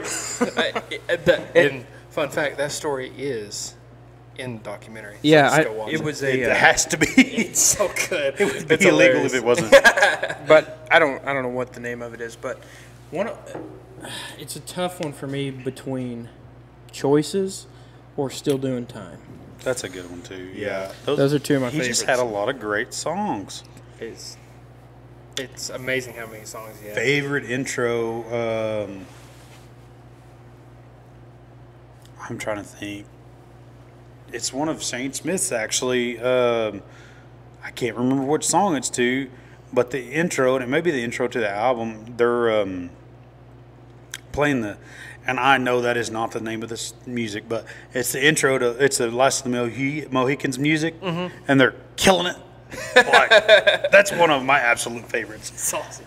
Tyler Childers, when he does Feathered Indians live, man, like I'm telling you, that was electric. There were people in that room that had no idea who he was. Now, take it, like this man had no opener and no band on stage, and walks out and starts just ripping Feathered Indians. Not a little bit, not a lot of bit. I'm talking bore. just full bore, everything he has. Yeah. It's awesome. Guitars, Cadillacs. Yeah. Yeah, so if you don't know, and the listeners will always know because that's what this episode intro is. Absolutely. Is Rhett playing Guitars, Cadillacs into the show. Very nice. So it's our signature right now. It probably will be a signature, and that's what our name of the podcast is based off. Instead of Guitars, Cadillacs, it's Guitars, Cowboys, and Hillbilly. Yeah. Okay, guys, how about this? Favorite Dwight Yoakam song Now we're talking. Now we're that getting isn't somewhere. Guitars, Cadillacs, and Hillbilly music. Don't worry, and I've got to say this because I know you don't know this, but he is such a big Dwight Yoakam fan that you can't even explain. Like, he has a life-size cardboard cutout of Dwight Yoakam in his living room. That's awesome. He got it because he made a guitar for Dwight Yoakam's guitar player. He has a pillow of a picture of him and Dwight Yoakam on it. Now we're getting awkward. This is what I like. This is what whiskey does, guys. When you we learn the real secrets. when you He describe it like sleeps that, with it. That's not a joke. Johnny's shaking his head. When you describe it like that, Johnny's it sitting sounds over here weird. like, yeah, man, it's weird. Dwight, why haven't you been on this podcast yet? Exactly. Dwight Yoakam. Hey, I actually saw Dwight Yoakam in a movie the other day. The Wedding Crashers. Yeah. All right, Rhett, favorite Dwight song? I like Turn It Up, Turn It On, Turn Me Loose. That's a good one. If we're trying to get away from Guitars, Cadillacs, I don't know. Ain't That Lonely Yet, Fast as You. Those are some. I was going to say Fast as You. I like the song. There's a lot of Dwight songs out there that I like, but Man, probably my number 2 is 1,000 Miles from Nowhere. Okay. Like any man with in the video, any man with the confidence to wear those pants, attaboy. Like, they glued those things on. They had to put them on while they were wet where they would stretch and just let them dry. Luke I'm Bryan, convinced. who? Like, that is the original. Let's not say we didn't. But my favorite, I told y'all I was into murder ballads lately, man. She wore red dresses. And I think that might actually be a cover, but That's a very underrated song. I love that song. Tennessee Jet covers it down in Hugo, Oklahoma, by the way. He covers it, and it's fantastic. But probably one of my favorite Dwight songs is She Wore Red Dresses. With Flaco Jimenez on the, what's that called? Accordion? Yes. I don't know. I'm trying to see if it's a cover. I didn't think it was, but It might not be, but I can't remember. I told you I can't remember shit. he wrote it. So Yeah. Streets of Bakersfield is a good one with him. That's a and- Buck Owens But cover. wait, with him and Yeah, Buck Owens. absolutely. Both of them. Fantastic. That's just a killer song, period. Yes. All right, guys. What are we doing next? Oh, do y'all want to know why I play Lonesome Dove every single day, twice a day? Honestly, I am really curious to that because every time I come in here, Lonesome Dove is always on. Rhett, what's your guesses? I'll give you a guess. I have no idea. I have no guess. No guess. Jager? I don't have a guess either. Besides just like, I mean, for those who have been in Bad Brads, I mean, the aesthetic. Exactly. It's phenomenal. The aesthetic's phenomenal. It's because I can, and I think it's the greatest Western. I think it's the greatest Western movie ever made, Yeah. and I will straight up fight you over it. I don't care if I lose. So, movie or show? Because It's a movie. Come on. I mean, I get gotta it's a put it out mini there. series, but you it's- want to get technical. We're not getting technical. That's like saying, well, scotch or whiskey. Well, guess what? Scotch is still a whiskey. He's got a point. Actually, when it's in Bad Brads, it's whatever he wants it to be. So True story. So the first 2 weeks I was here, I had the great idea that we were going to open at 5 o'clock every day, right? 5 a.m. in the drive-through, and 7 days a week. It was too much. I'm just going to tell you, we've changed the hours since then. It was too much. It wore me down. The first 2 weeks, I was here from 4 a.m. to about 10:30 every single day. That's rough. And so about 10 to 11, there's a lull. 10 to 10:30, I've got everything set up. We're caught up on the books, all that stuff. And I was in here, and I was eating breakfast. And my wife walks in, and I'm obviously a huge Lonesome Dove fan. I've got Dead Man's Walk playing, which is the prequel to the prequel. I've got Comanche Moon, or Streets of Laredo playing on the far TV, which is the last Lonesome Dove. And I've got Lonesome Dove playing in the middle. And my wife comes in and is like, why do you have 3 different Lonesome Doves on? And I looked at her and because I own it, I can. And that's just the way it is. if I owned a barbecue place, it would just be Dwight Yoakam everywhere. So it'd be the That's same fair. sort of thing. I mean, It'd be the same sort of Dwight thing. Yoakam radio is on all the time. We put Dwight Yoakam radio on, John Prine radio on. Yes. I gotta stay away from Towns Van Zandt because of some of the lyrics, but I love Towns Van Zandt. Yeah. Absolutely. Cody Jinks, Tyler Childers, Tennessee Jet, Shane Smith and the Saints. Those are all stations that I play.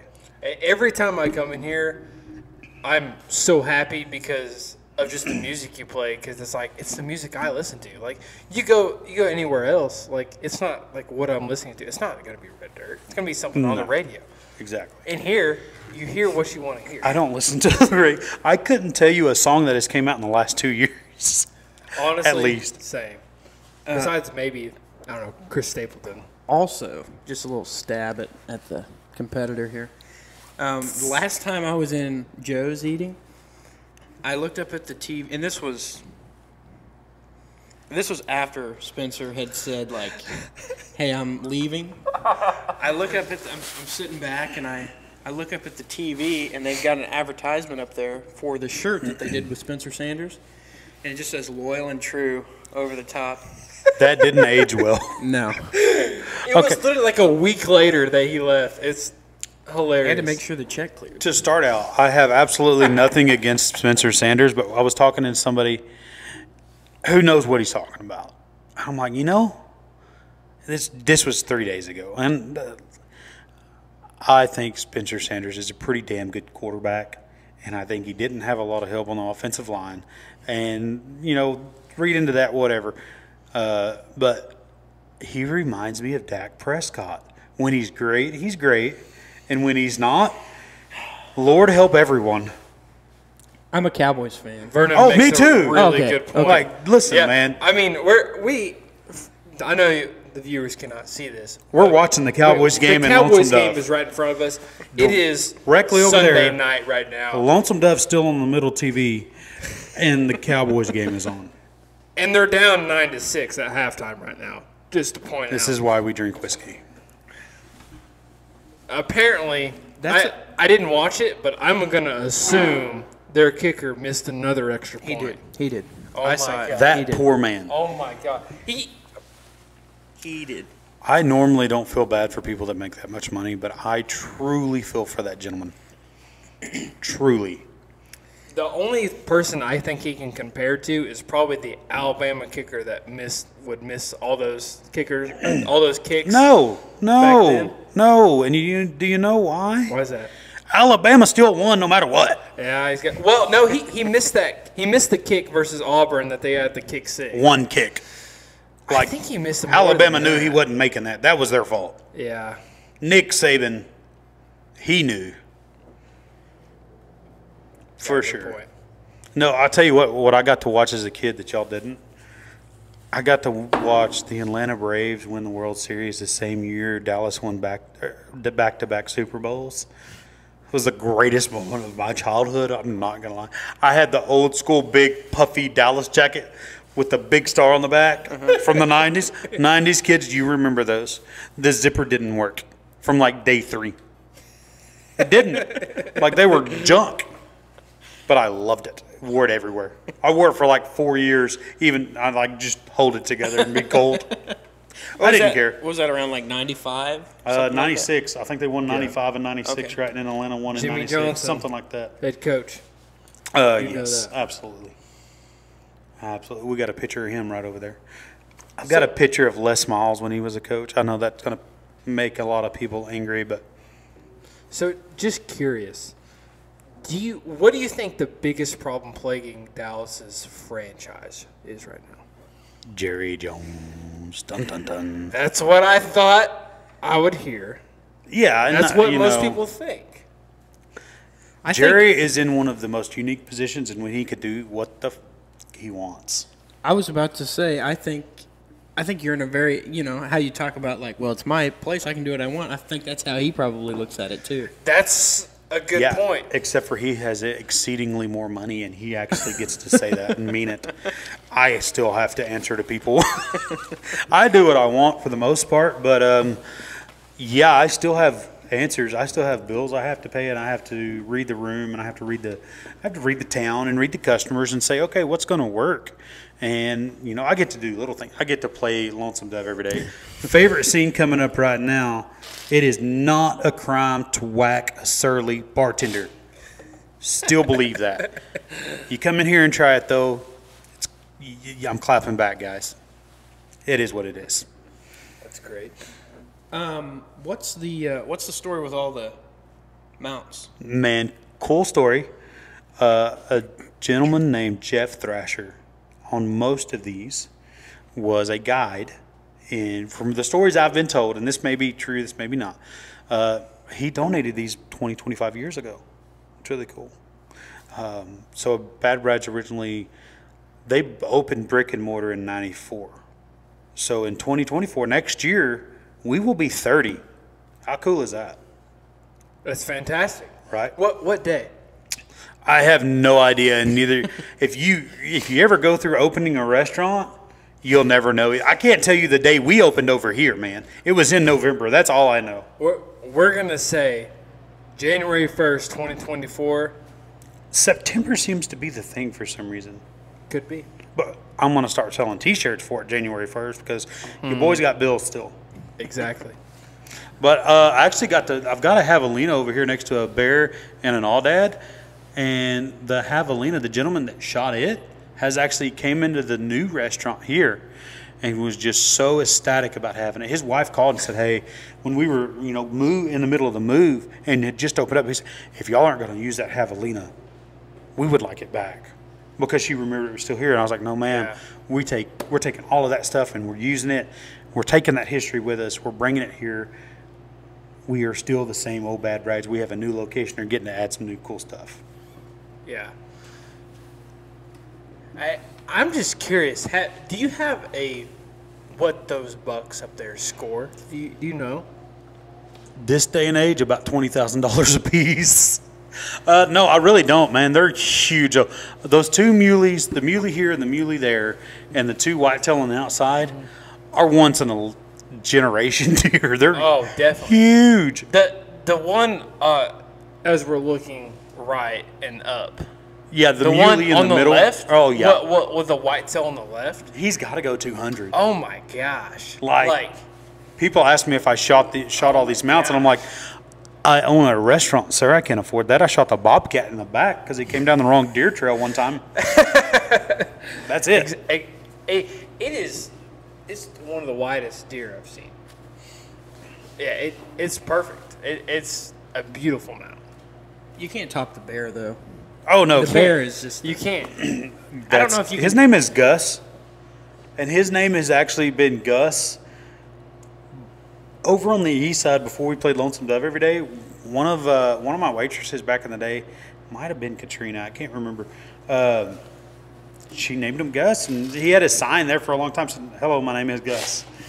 That bear is in pictures across the world. That's awesome. And the reason I know that is the West Watkins Center, when they bring in foreign exchange students and teachers, a lot of times they'll bring them here because what's more Oklahoman than barbecue, right? Yep. And what's exactly. more American than barbecue? They'll take pictures with him. He's in China. He's in Vietnam. He's in Spain. Like, those pictures are there. Gus That's is awesome. multicultural. He is. He is. I'm a horrible person sometimes, just because it's funny. I tell little kids that Gus comes to life like night in a museum and he guards the place at night. They look at him completely different after that. That's awesome. That's Yeah. great. So, I don't want to pivot here, but have you been thinking about your top 3 or top 5? Top 5 songs of the week? songs of the week. I've got number 1. All right. We'll Let's have him do 5 and we'll do 3. sounds good. That works for you. Thanks. Put the work on me, Rhett. You're just mad because I set you up. Yeah. What y'all don't know is they're going to have a special guest on that I gave Rhett and Jager, especially Rex, some shit about because he hadn't had him on yet. A gentleman that brings more music into this town than anybody, probably. For sure, he brings more in than anyone. And Rhett was scared to talk to him, and I kind of set him up, and it was funny. So he's mad at me, and when I'm drinking whiskey in front of him, so he's even, more mad. Me and Vernon are still having a good time. Hey, It's if you don't not- eat those cherries, man, I'm not doing this podcast again. Period. I got you. I didn't sleep for Don't 2 worry days, about it. but it's not a big deal. You're right. It's not a big deal. All right. First one? In order or no particular order? Oh, in order. Okay. Don't try to Number 5 or slouch number out. 1 first? Start with what? Let's start with number 5. Okay. Blood Feud. I'm horrible with the guy's name. What is it? I don't know. I can tell you. Doing it quick. Wesley.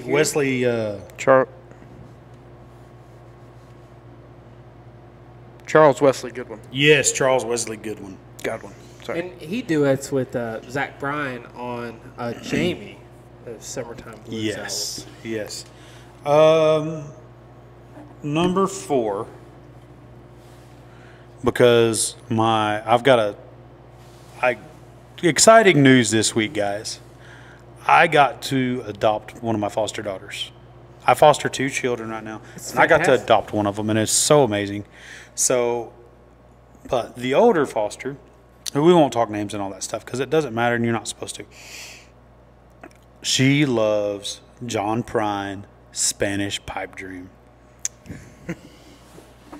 And her honorable mention would be 16 Tons by Tennessee Ernie Ford.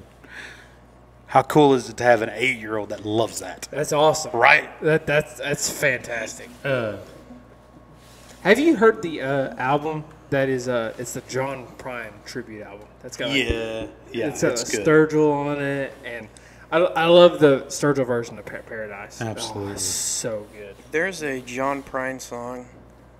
I can't remember what it's called. I know which album it's on here. It's on this one. So let's see. You'd think this whiskey'd cure this cough. I may need more of it. Cure anything if you let it. As old Pepper said, it'd cure what ails you. If you don't get that reference, you need to go watch Cowboy Way. Number 2. That was we need number 4. You're not putting in 16 tons. No, we're going to hold off on 16 tons. It's an honorable mention. Okay. Where am I at? Number 3? Yes.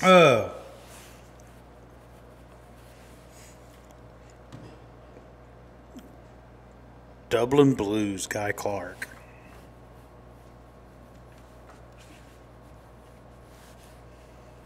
Number 2, I love Townes Van Zandt. I absolutely love Townes Van Zandt. Black Widow Blues. And number 1, y'all may not have heard, but you heard me talk about going to see Tyler on my 30th, right? And I got to do it with my buddy Davey Crockett. And Davey passed 2021 in July. And if you ever look above my owner's reserve, there's a picture of me and Davey when I've got a shorter beard and I'm a few years younger. And it's that night.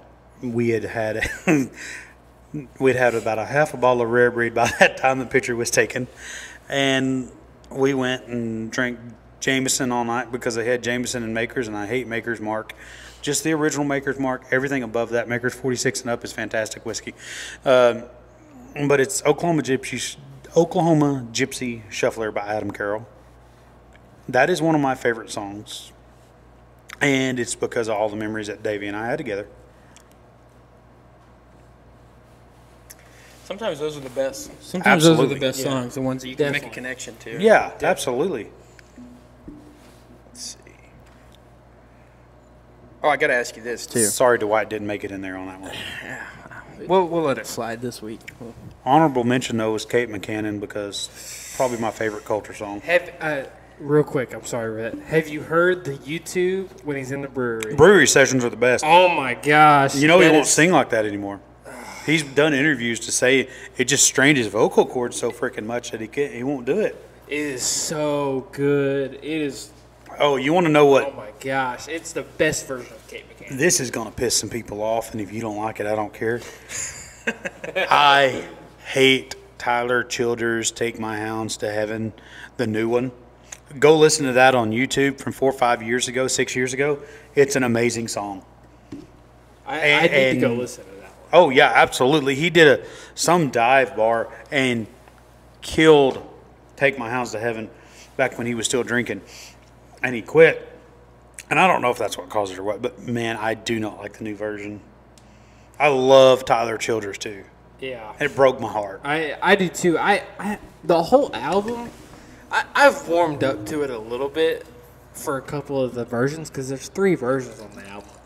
But I don't know. The whole album, it doesn't remind me of the Tyler Childers from Purgatory or House or Country Squire or Bottles of Bibles.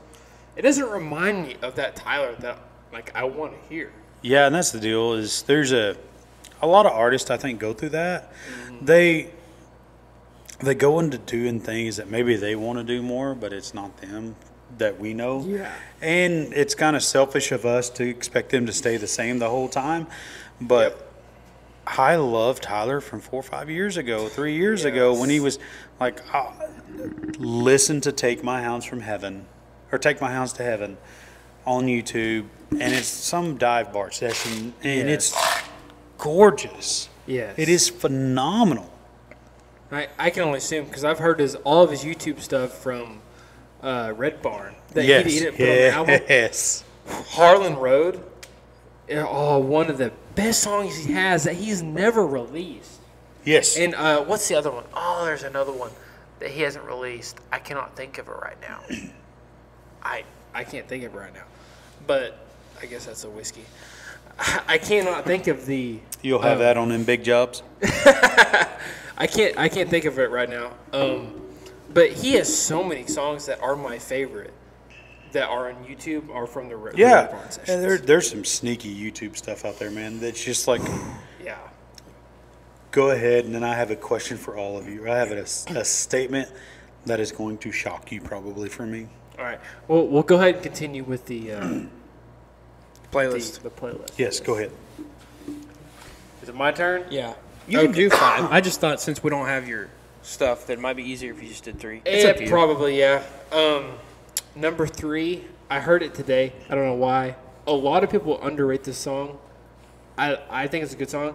It's not a Red Dirt song either. It's a No Rain by Blind Melon. Text that to me. I'm going to have to listen to it. One hit wonder alternative rock. By who? is what it is. I'm not against Blind it. Melon. Melon? Melon. Yes. Like the... Yes, melon. Okay. Okay. Like your head. Yes. I do have a... I can say that because this is a 7 3/4. That's what I wear as well, actually, so... Okay, what am I going with next? Since we've been talking about Shane Smith and the Saints, Oklahoma City by Shane Smith and the Saints. Okay. I love that song. I don't know if it's yeah. just because it has Oklahoma in the name or what. Absolutely. One of my favorite artists, Turnpike Troubadours. Let's go with The Hard Way by Turnpike Troubadours. I probably had this on here at one point, but I can't remember. Hard Way. Fun fact about that song. So, The Hard Way, it mentions Highway 10. And that is the road I grew up on, was Highway 10. Nice. Guys, I'm going to have to do a top 10 because you've made me think about a few. Like, Perfect. I've got some legit ones. I've got a Turnpike song you've probably never heard. Let's hear it. Y'all do y'all's. I'm gonna put a couple down on mine real quick. I love Turnpike, and I so wish I could go to the one in Tulsa, but we could not get tickets. Yeah, good Tried luck. so hard. Might be seeing them in October though, hopefully. Rhett, I believe it's your time to shine. It is. So, I'm looking for number 3 here. I've added a lot of stuff here and a wide variety. You have, as you can see. But I'm gonna have to probably go with that was from last week. I see you added that song. Sorry, that one right there. Which one? "Bury My Bones" by Whiskey Myers. Fantastic song. Absolutely. I'm gonna go with number 3, "Tumbleweed," Corey Kent. Perfect. Number 2 is going to be "Over Drinking, Under Thinking," Drake Milligan. Have you heard that? No, you're gonna have to text me some of these, man. His new out. He was on American Idol or It's America's Got Talent. Is what he was on. okay. Yeah, America's Got Talent. Oh, because we went through this little phase where we watched. And my wife Abby actually got me on Drake Milligan because she watches America's Got Talent. I missed the fact that you got married, man. Congratulations. Thank you. I got married last November. Vernon and I have something in Actually, common. Neither one of 2 us were Novembers invited to his ago, wedding. Don't even start with. And we're kind of related too, and I wasn't invited to his wedding. So. Well, maybe when you can drink. All right, number 1. Number 1 here. Steel Woods, "Better in the Fall." I've been listening to that song over and over. He can attest to this over and over. I got to watch Steel Woods open for Cody Jinks. Oh, fantastic. I want to see Cody Jinks. Maybe we were at the Criterion. Man, I've seen Jinx 2 or 3 times. Fantastic show every time. Every single time. And he has turned me on to so many great musicians. Casper Wade, Tennessee Jet, Ward Davis. I'll bet you $100 Ward Davis puts out a killer album within the next year. Bet. Killer. Let's do it. He's going through some stuff right now in his personal life, and I'm a big believer in what Dean Dillon said. Anytime anybody got a divorce or something and went through some personal shit, they're about to write some great songs. Yes, exactly. He's a great songwriter already, and he's going through a whole bunch of personal stuff and having a hard time, and he's going to write some great music. It sucks that it takes somebody going through a hard time to make great songs. Absolutely. But those great songs bring so much joy to people that they don't even know. Yes. All right. No particular order, guys. Is this including the 5 we've already got? Or Yeah, I'll put them behind that 5. Like, no particular order behind that 5. Galway Girl, Steve Earle. One of my favorite Steve Earle songs.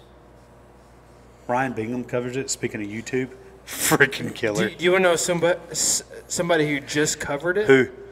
Josh Abbott and Shane Smith just put out a new cover. Yeah, I'm going to of have to listen Galway to that. Girl. Y'all got to text me I this just stuff, listened to it. because I'm not going to remember. Waymore's Blues, not the OG. I love Waylon Jennings. Don't get me wrong. I actually went to Waylon Jennings for Halloween one year. Hey, we my need buddy a picture went. of this. There's pictures on the internet. Not gonna lie. My buddy went as Johnny Cash, and we won a $200 tab at Outlaws back in the day. So it was a good time. Tennessee Jets cover Waymore Blues. Pretty killer. I'm a big Tennessee Jet fan. Sonora's Death Row by Michael Murphy. I told you I was into murder ballads lately. Like, I don't know why. I need to listen to this band because what was the band? I think Michael Martin Murphy. On Sonora's Death Row, there's not that many of them. That's a killer song. That's old cowboy stuff. Long Monday, John Prine. And I would say if either one of you have heard this song by Turnpike, I'll buy you a Dirty Fry. And can tell me what it's about. okay. This is how I know you'll have heard it. Three Rivers. I haven't heard it. I feel deep regret inside my heart. I'm sure I've heard it, but I don't know it. They have the only album it was released on was like the original album. The Shape was on that album. You can find it on YouTube. Look up Three Rivers. It's about Southeast Oklahoma. And it's got, they probably didn't play it because Weyerhaeuser would be banned, but it's got some stuff about Weyerhaeuser, how Weyerhaeuser came in and bought all the land and from everybody and ran everybody off the land down there in Southeast Oklahoma, which is, down where I'm from. Well, what's cool about it is we both grew up 15 minutes away from where Turnpike is from, Tahlequah. Yeah, I'm further southeast than that. Yeah, so we're north. Yeah. Yeah, we're north of Tahlequah. I'm from a little bitty town called Rattan. Never heard of it. I've heard of it. Yeah. Around Antlers or East of Antlers, yeah. okay. Somebody listening to this podcast probably has seen them in a state championship in baseball, or I think they won in basketball one year too. But Yeah, I had a buddy that I went to. Are we college sharing with where you. we're from? Who? It's up to you. Well, I'm from a little small town. Probably might be bigger than your town. Kansas, Oklahoma. not heard of it. You Yeah. got me on that one. So it's about 15 minutes east of Siloam Springs. Nice. About 30 minutes north of Tahlequah. So did they actually have a school, or where'd you go to school? Yes. Yep. They have 2A actually. Nice. So yeah. I'm actually from a little town called Spencerville, and here in a minute I'll tell you something cool about Spencerville. Perfect. Well, go ahead and take it away because we have time. The song "Swing Low, Sweet Chariot" was wrote in Spencerville, Oklahoma. Really? Absolutely. That's awesome. Right. Pretty cool. One cool fact about Kansas, there is a Brooks and There's Dunn cool song. facts about Kansas. There is. Believe it or not. That's. I know what you're gonna say. It's in right by the Lowry. Nope. Right by Lowry. Yeah. Okay. The There's only a thing Brooks cool and about Dunn- Kansas is it's connected to Oklahoma. So, Kansas, Oklahoma, actually, there's a Brooks and Dunn song that was filmed Cost of living. in Kansas.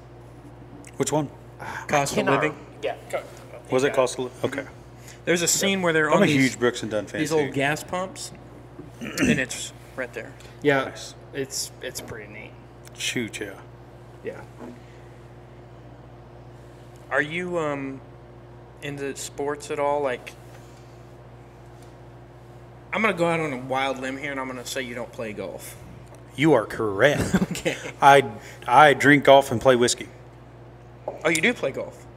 No, man, I ride in a golf cart and they okay. quit letting me drive after so much.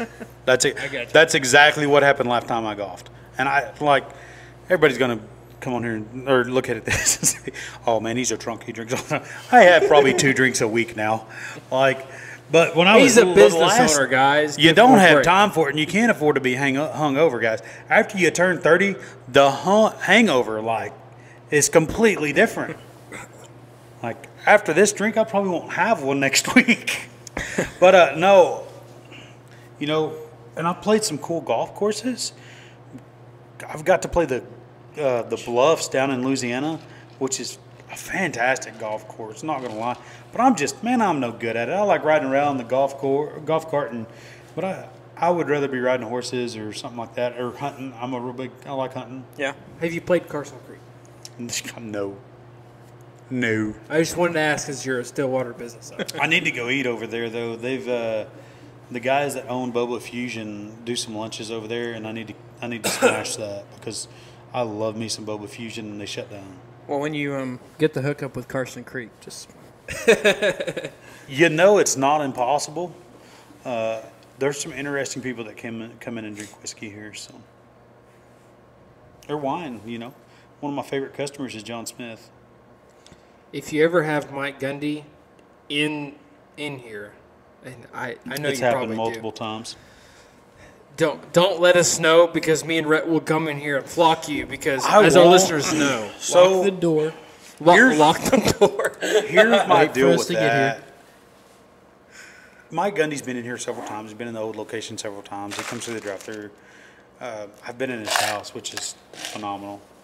His bar in his kitchen is like 4 or 5 inch black marble and is the most gorgeous bar I've ever seen in my life. We delivered either his birthday or his wife's birthday or something like that for some catering.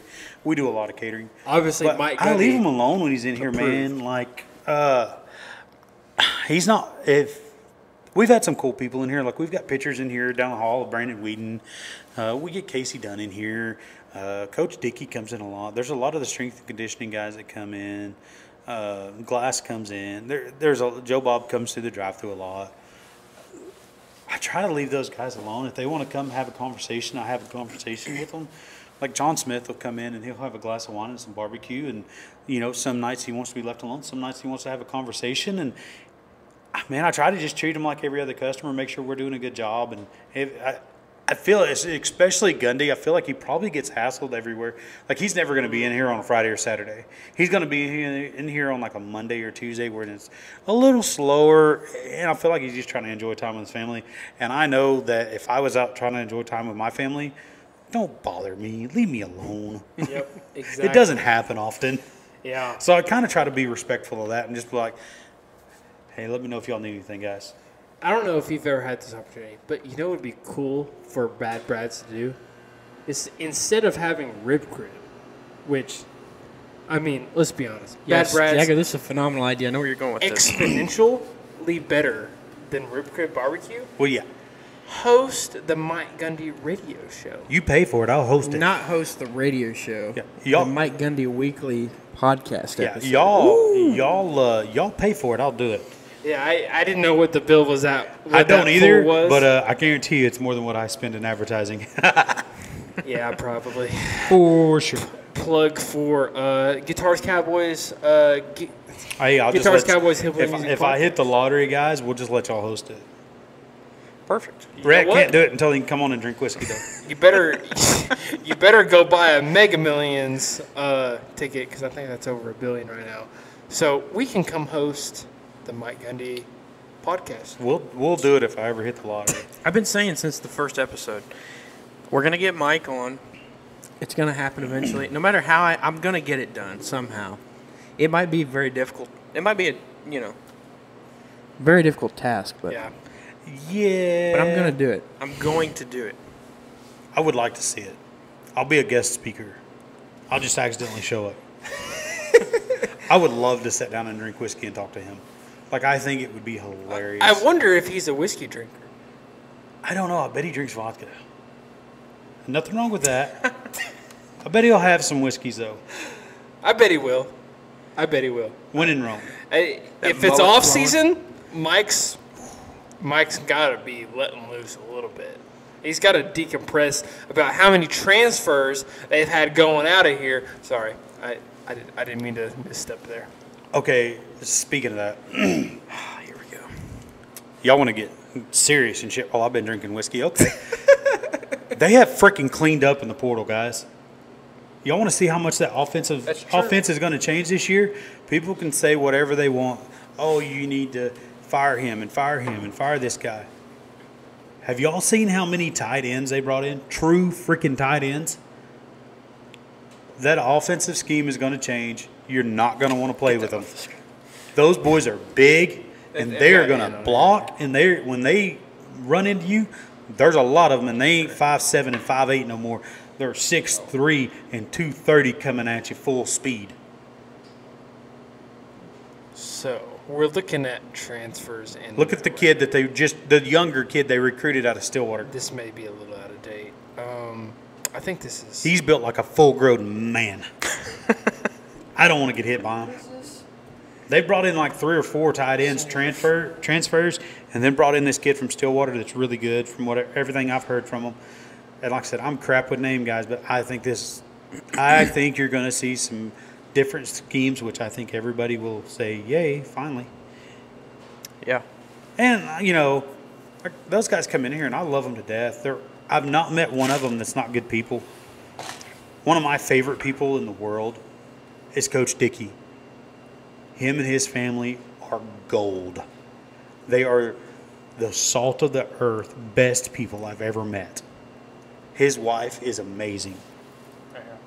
Okay. Yeah. Look at that list. Let's just read off some stats on size and height. Ian, well, I don't know if we have those. Well, we might. 6'5". Ian 255 pounds. 6'5", 250.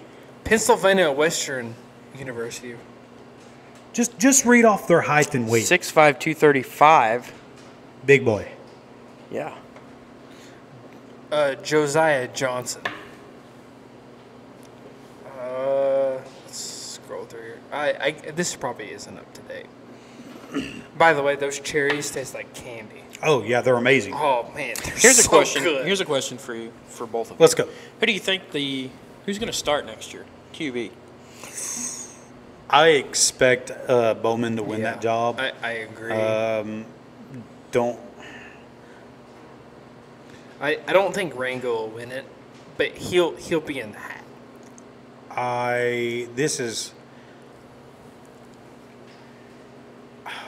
Man, I don't know. Like, Bowman will probably win that job. He's got the experience, and he's going to be a good quarterback, and he's going to bring those young guys up really well. I think you, as a coach, that you're going to have to put a lot of work into Zane Flores. Not in the fact that he needs anything, not that he's not a great quarterback. Forgot about Zane. In keeping him. Yeah. You're going to have to pay attention to that kid because he's good enough. He's going to transfer and go start somewhere. You get a 21-point lead, Zane Flores better be out there. Man, I'm not saying that. And here's the reason. I don't think you've seen Gundy's full potential. Thank you. I agree. But don't be surprised if Rangel or Gundy, and this is not me knowing any inside information or anything like that, but in my opinion, Rangel or Gundy will probably transfer after next year. One or the other is going to transfer. Do you really think Gundy will transfer? I have no idea. I mean, I don't know him personally at all. I don't sit down and have conversations with Mike Gundy when he comes in. He's a great customer, and I leave him at that. And it's not my job to have those conversations. I don't want to, but it's going to be one of those things where I think him or Rangel have to, because I really think they can start other places, man, and start. I'm going to title this episode, Vernon has exclusive conversation with Mike Gundy. Shut your mouth. He doesn't know who I am, and that's probably the best thing for it. I can't see Gundy leaving, but What did he have one? Did he have one other offer? If He walked on here, but I think he had an offer from. The reason he didn't have another offer is because he was coming here and everybody knew it. Yeah, exactly. The reason the younger brother doesn't is because he's probably going to go pro and play baseball because he's freaking good. Just like his Gage? oh Yeah. well, who was the Jackson kid that? Holiday. Yes. Yes, If you can go make $8 million a year, do not play college football. I think that was just his signing. He's got a bonus, point. too. Yeah. $8 million. Yeah. But no, so if say Gunnar Gundy can go start for Missouri next year, but he's still going to be a backup for OSU, why would he not go to Missouri? I think he's going to be good enough to start there. I think that would put him into an NFL career if that's what he wants to do. His dad's going to tell him to make the smart decision. I think Gundy's Coach Gundy is a very, very, very intelligent man. Obviously, or you wouldn't be in the position he's in. He's going to tell his son, hey, you go do what's best for you because that's what a dad's going to do. Yep. That's how I see it. Yeah. And I definitely have never had a conversation with Gundy past, sir, how's your smoked chicken today? Everything tasting all right, guys? That's it. So, I'm just curious. He has Besides Coach Gundy, who has been the most famous person that you have served food to? Not necessarily walked through the door, but you have served food to. Let's see. J.W. Hart, world champion bull rider. He's been in here. He brings bulls up here to OSU vet, and I think they do some hawk injections or something. He's salt of the earth, chill, relaxed, gets peach cobbler. William Clark Green. I've got pictures of us and William Clark Green in here. That's awesome. We left and somebody called me. He was like, hey, William Clark Green's here. And I'm like, we're turning around. I'll be right back. Yeah. I'm trying to think of some other cool ones, man. Brandon Whedon, he was in here a bunch. There is, y'all are going to get a kick out of this. There's an old ESPN video from like 2011 when we were like running back Q and wide receiver year or whatever. And there's a guy lifting the smoker, and all you see is his butt in his hand. Yeah, that's me.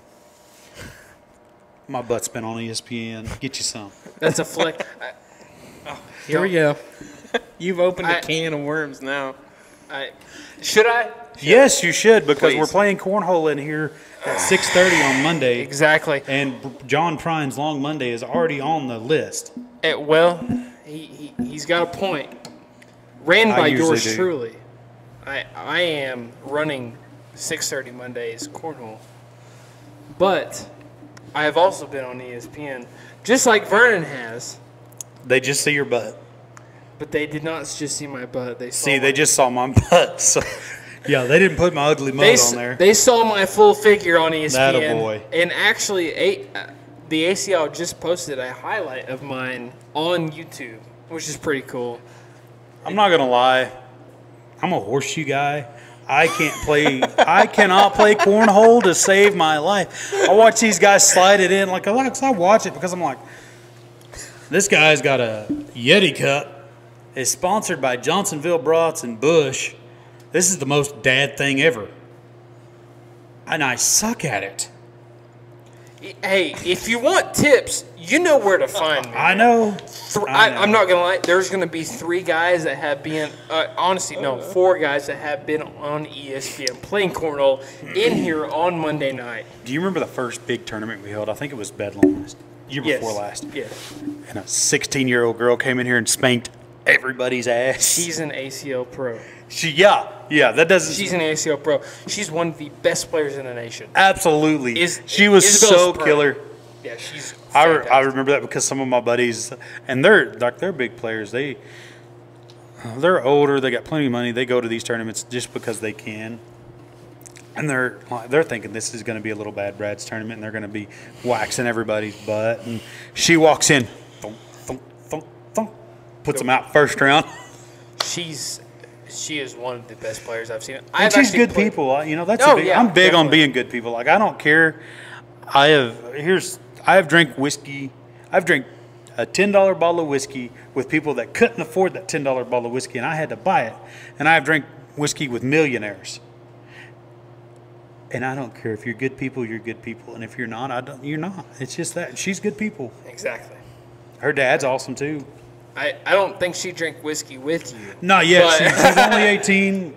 And here's the thing: she's only 18, but she is a world champion cornhole player. Yeah, she was won amazing doubles. in here, She man. won doubles with Tony Smith in 2021.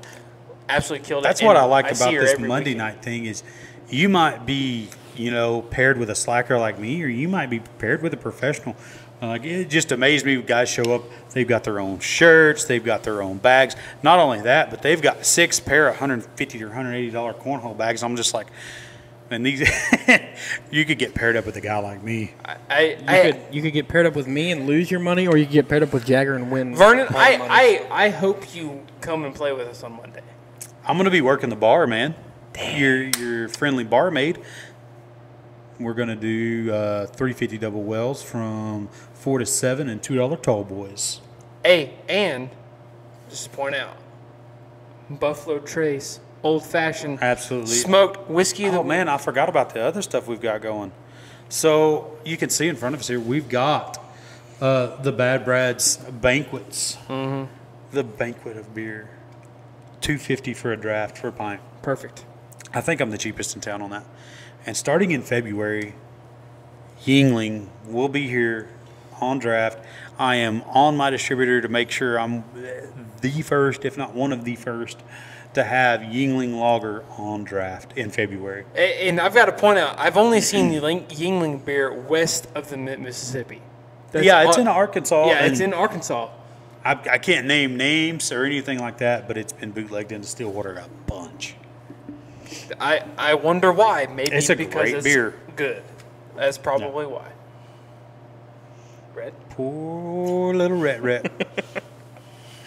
I'm just thinking about your cornhole tournament tomorrow. If you guys want to see 4 players that have been in ESPN, probably more, because there's a lot of people. I'm honestly expecting probably above 20 to 30 players out here, because I've heard a lot of people that say they're going to come out. And you know what you were doing earlier? You were playing with our miniature cornhole sets on the bar. We're going to give away a pair of those tomorrow. Perfect. You need to get a league started.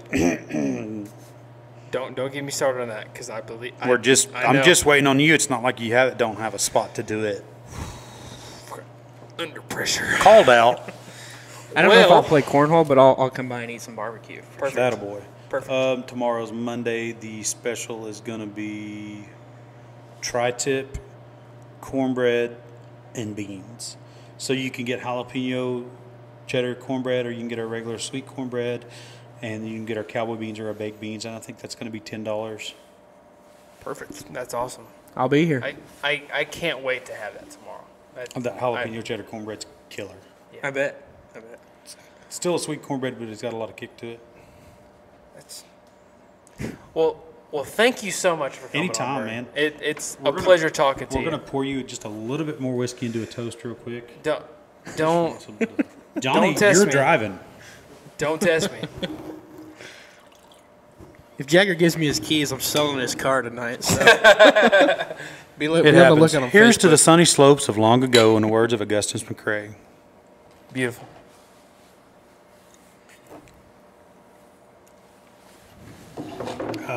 If either one of you can tell me who was supposed to be the original Augustus McCrae and Woodrow F. Call, I will not only give you a ball cap from Bad Brad's, but a T-shirt, barbecue sauce, and seasoning. There's been a lot of prizes to win tonight, and we haven't won any of them. I haven't won any of them either. Hey, I'm pretty good at trivia, man. I'm a bartender. I gotta be. Don't Yeah. worry. Next time you come on, gotta win we're your gonna know all tips. these. We're gonna know all these by the time you come on next time. Jimmy Stewart and John Wayne, Wow. and it was supposed to be named Streets of Laredo, was the original screenplay. Ladies and gentlemen, It's their show. Hey, Thanks for having me on. Thank you. Thank you for coming on. Really appreciate it. thank you for the opportunity. Yes, of course. I Thank you can't for wait. the I can't wait. partnership. It's super. Is this the exciting. first one y'all videoed? Yeah. It's This is about our first time. video. This starts what I'm calling season 2, and we've got a lot of. If everything works out like we're hoping it does, we've got a lot of cool stuff coming. Yes. Well, good. I'll be I on agree. here every week with a different whiskey. I won't be on here as long or be nearly as annoying, hopefully. So they'll get me off quick, and I'll get out of here, guys. Thank you again. Yep. Have a appreciate good it. evening. Well, Rhett, you want to play us out? Let's do it. One more time.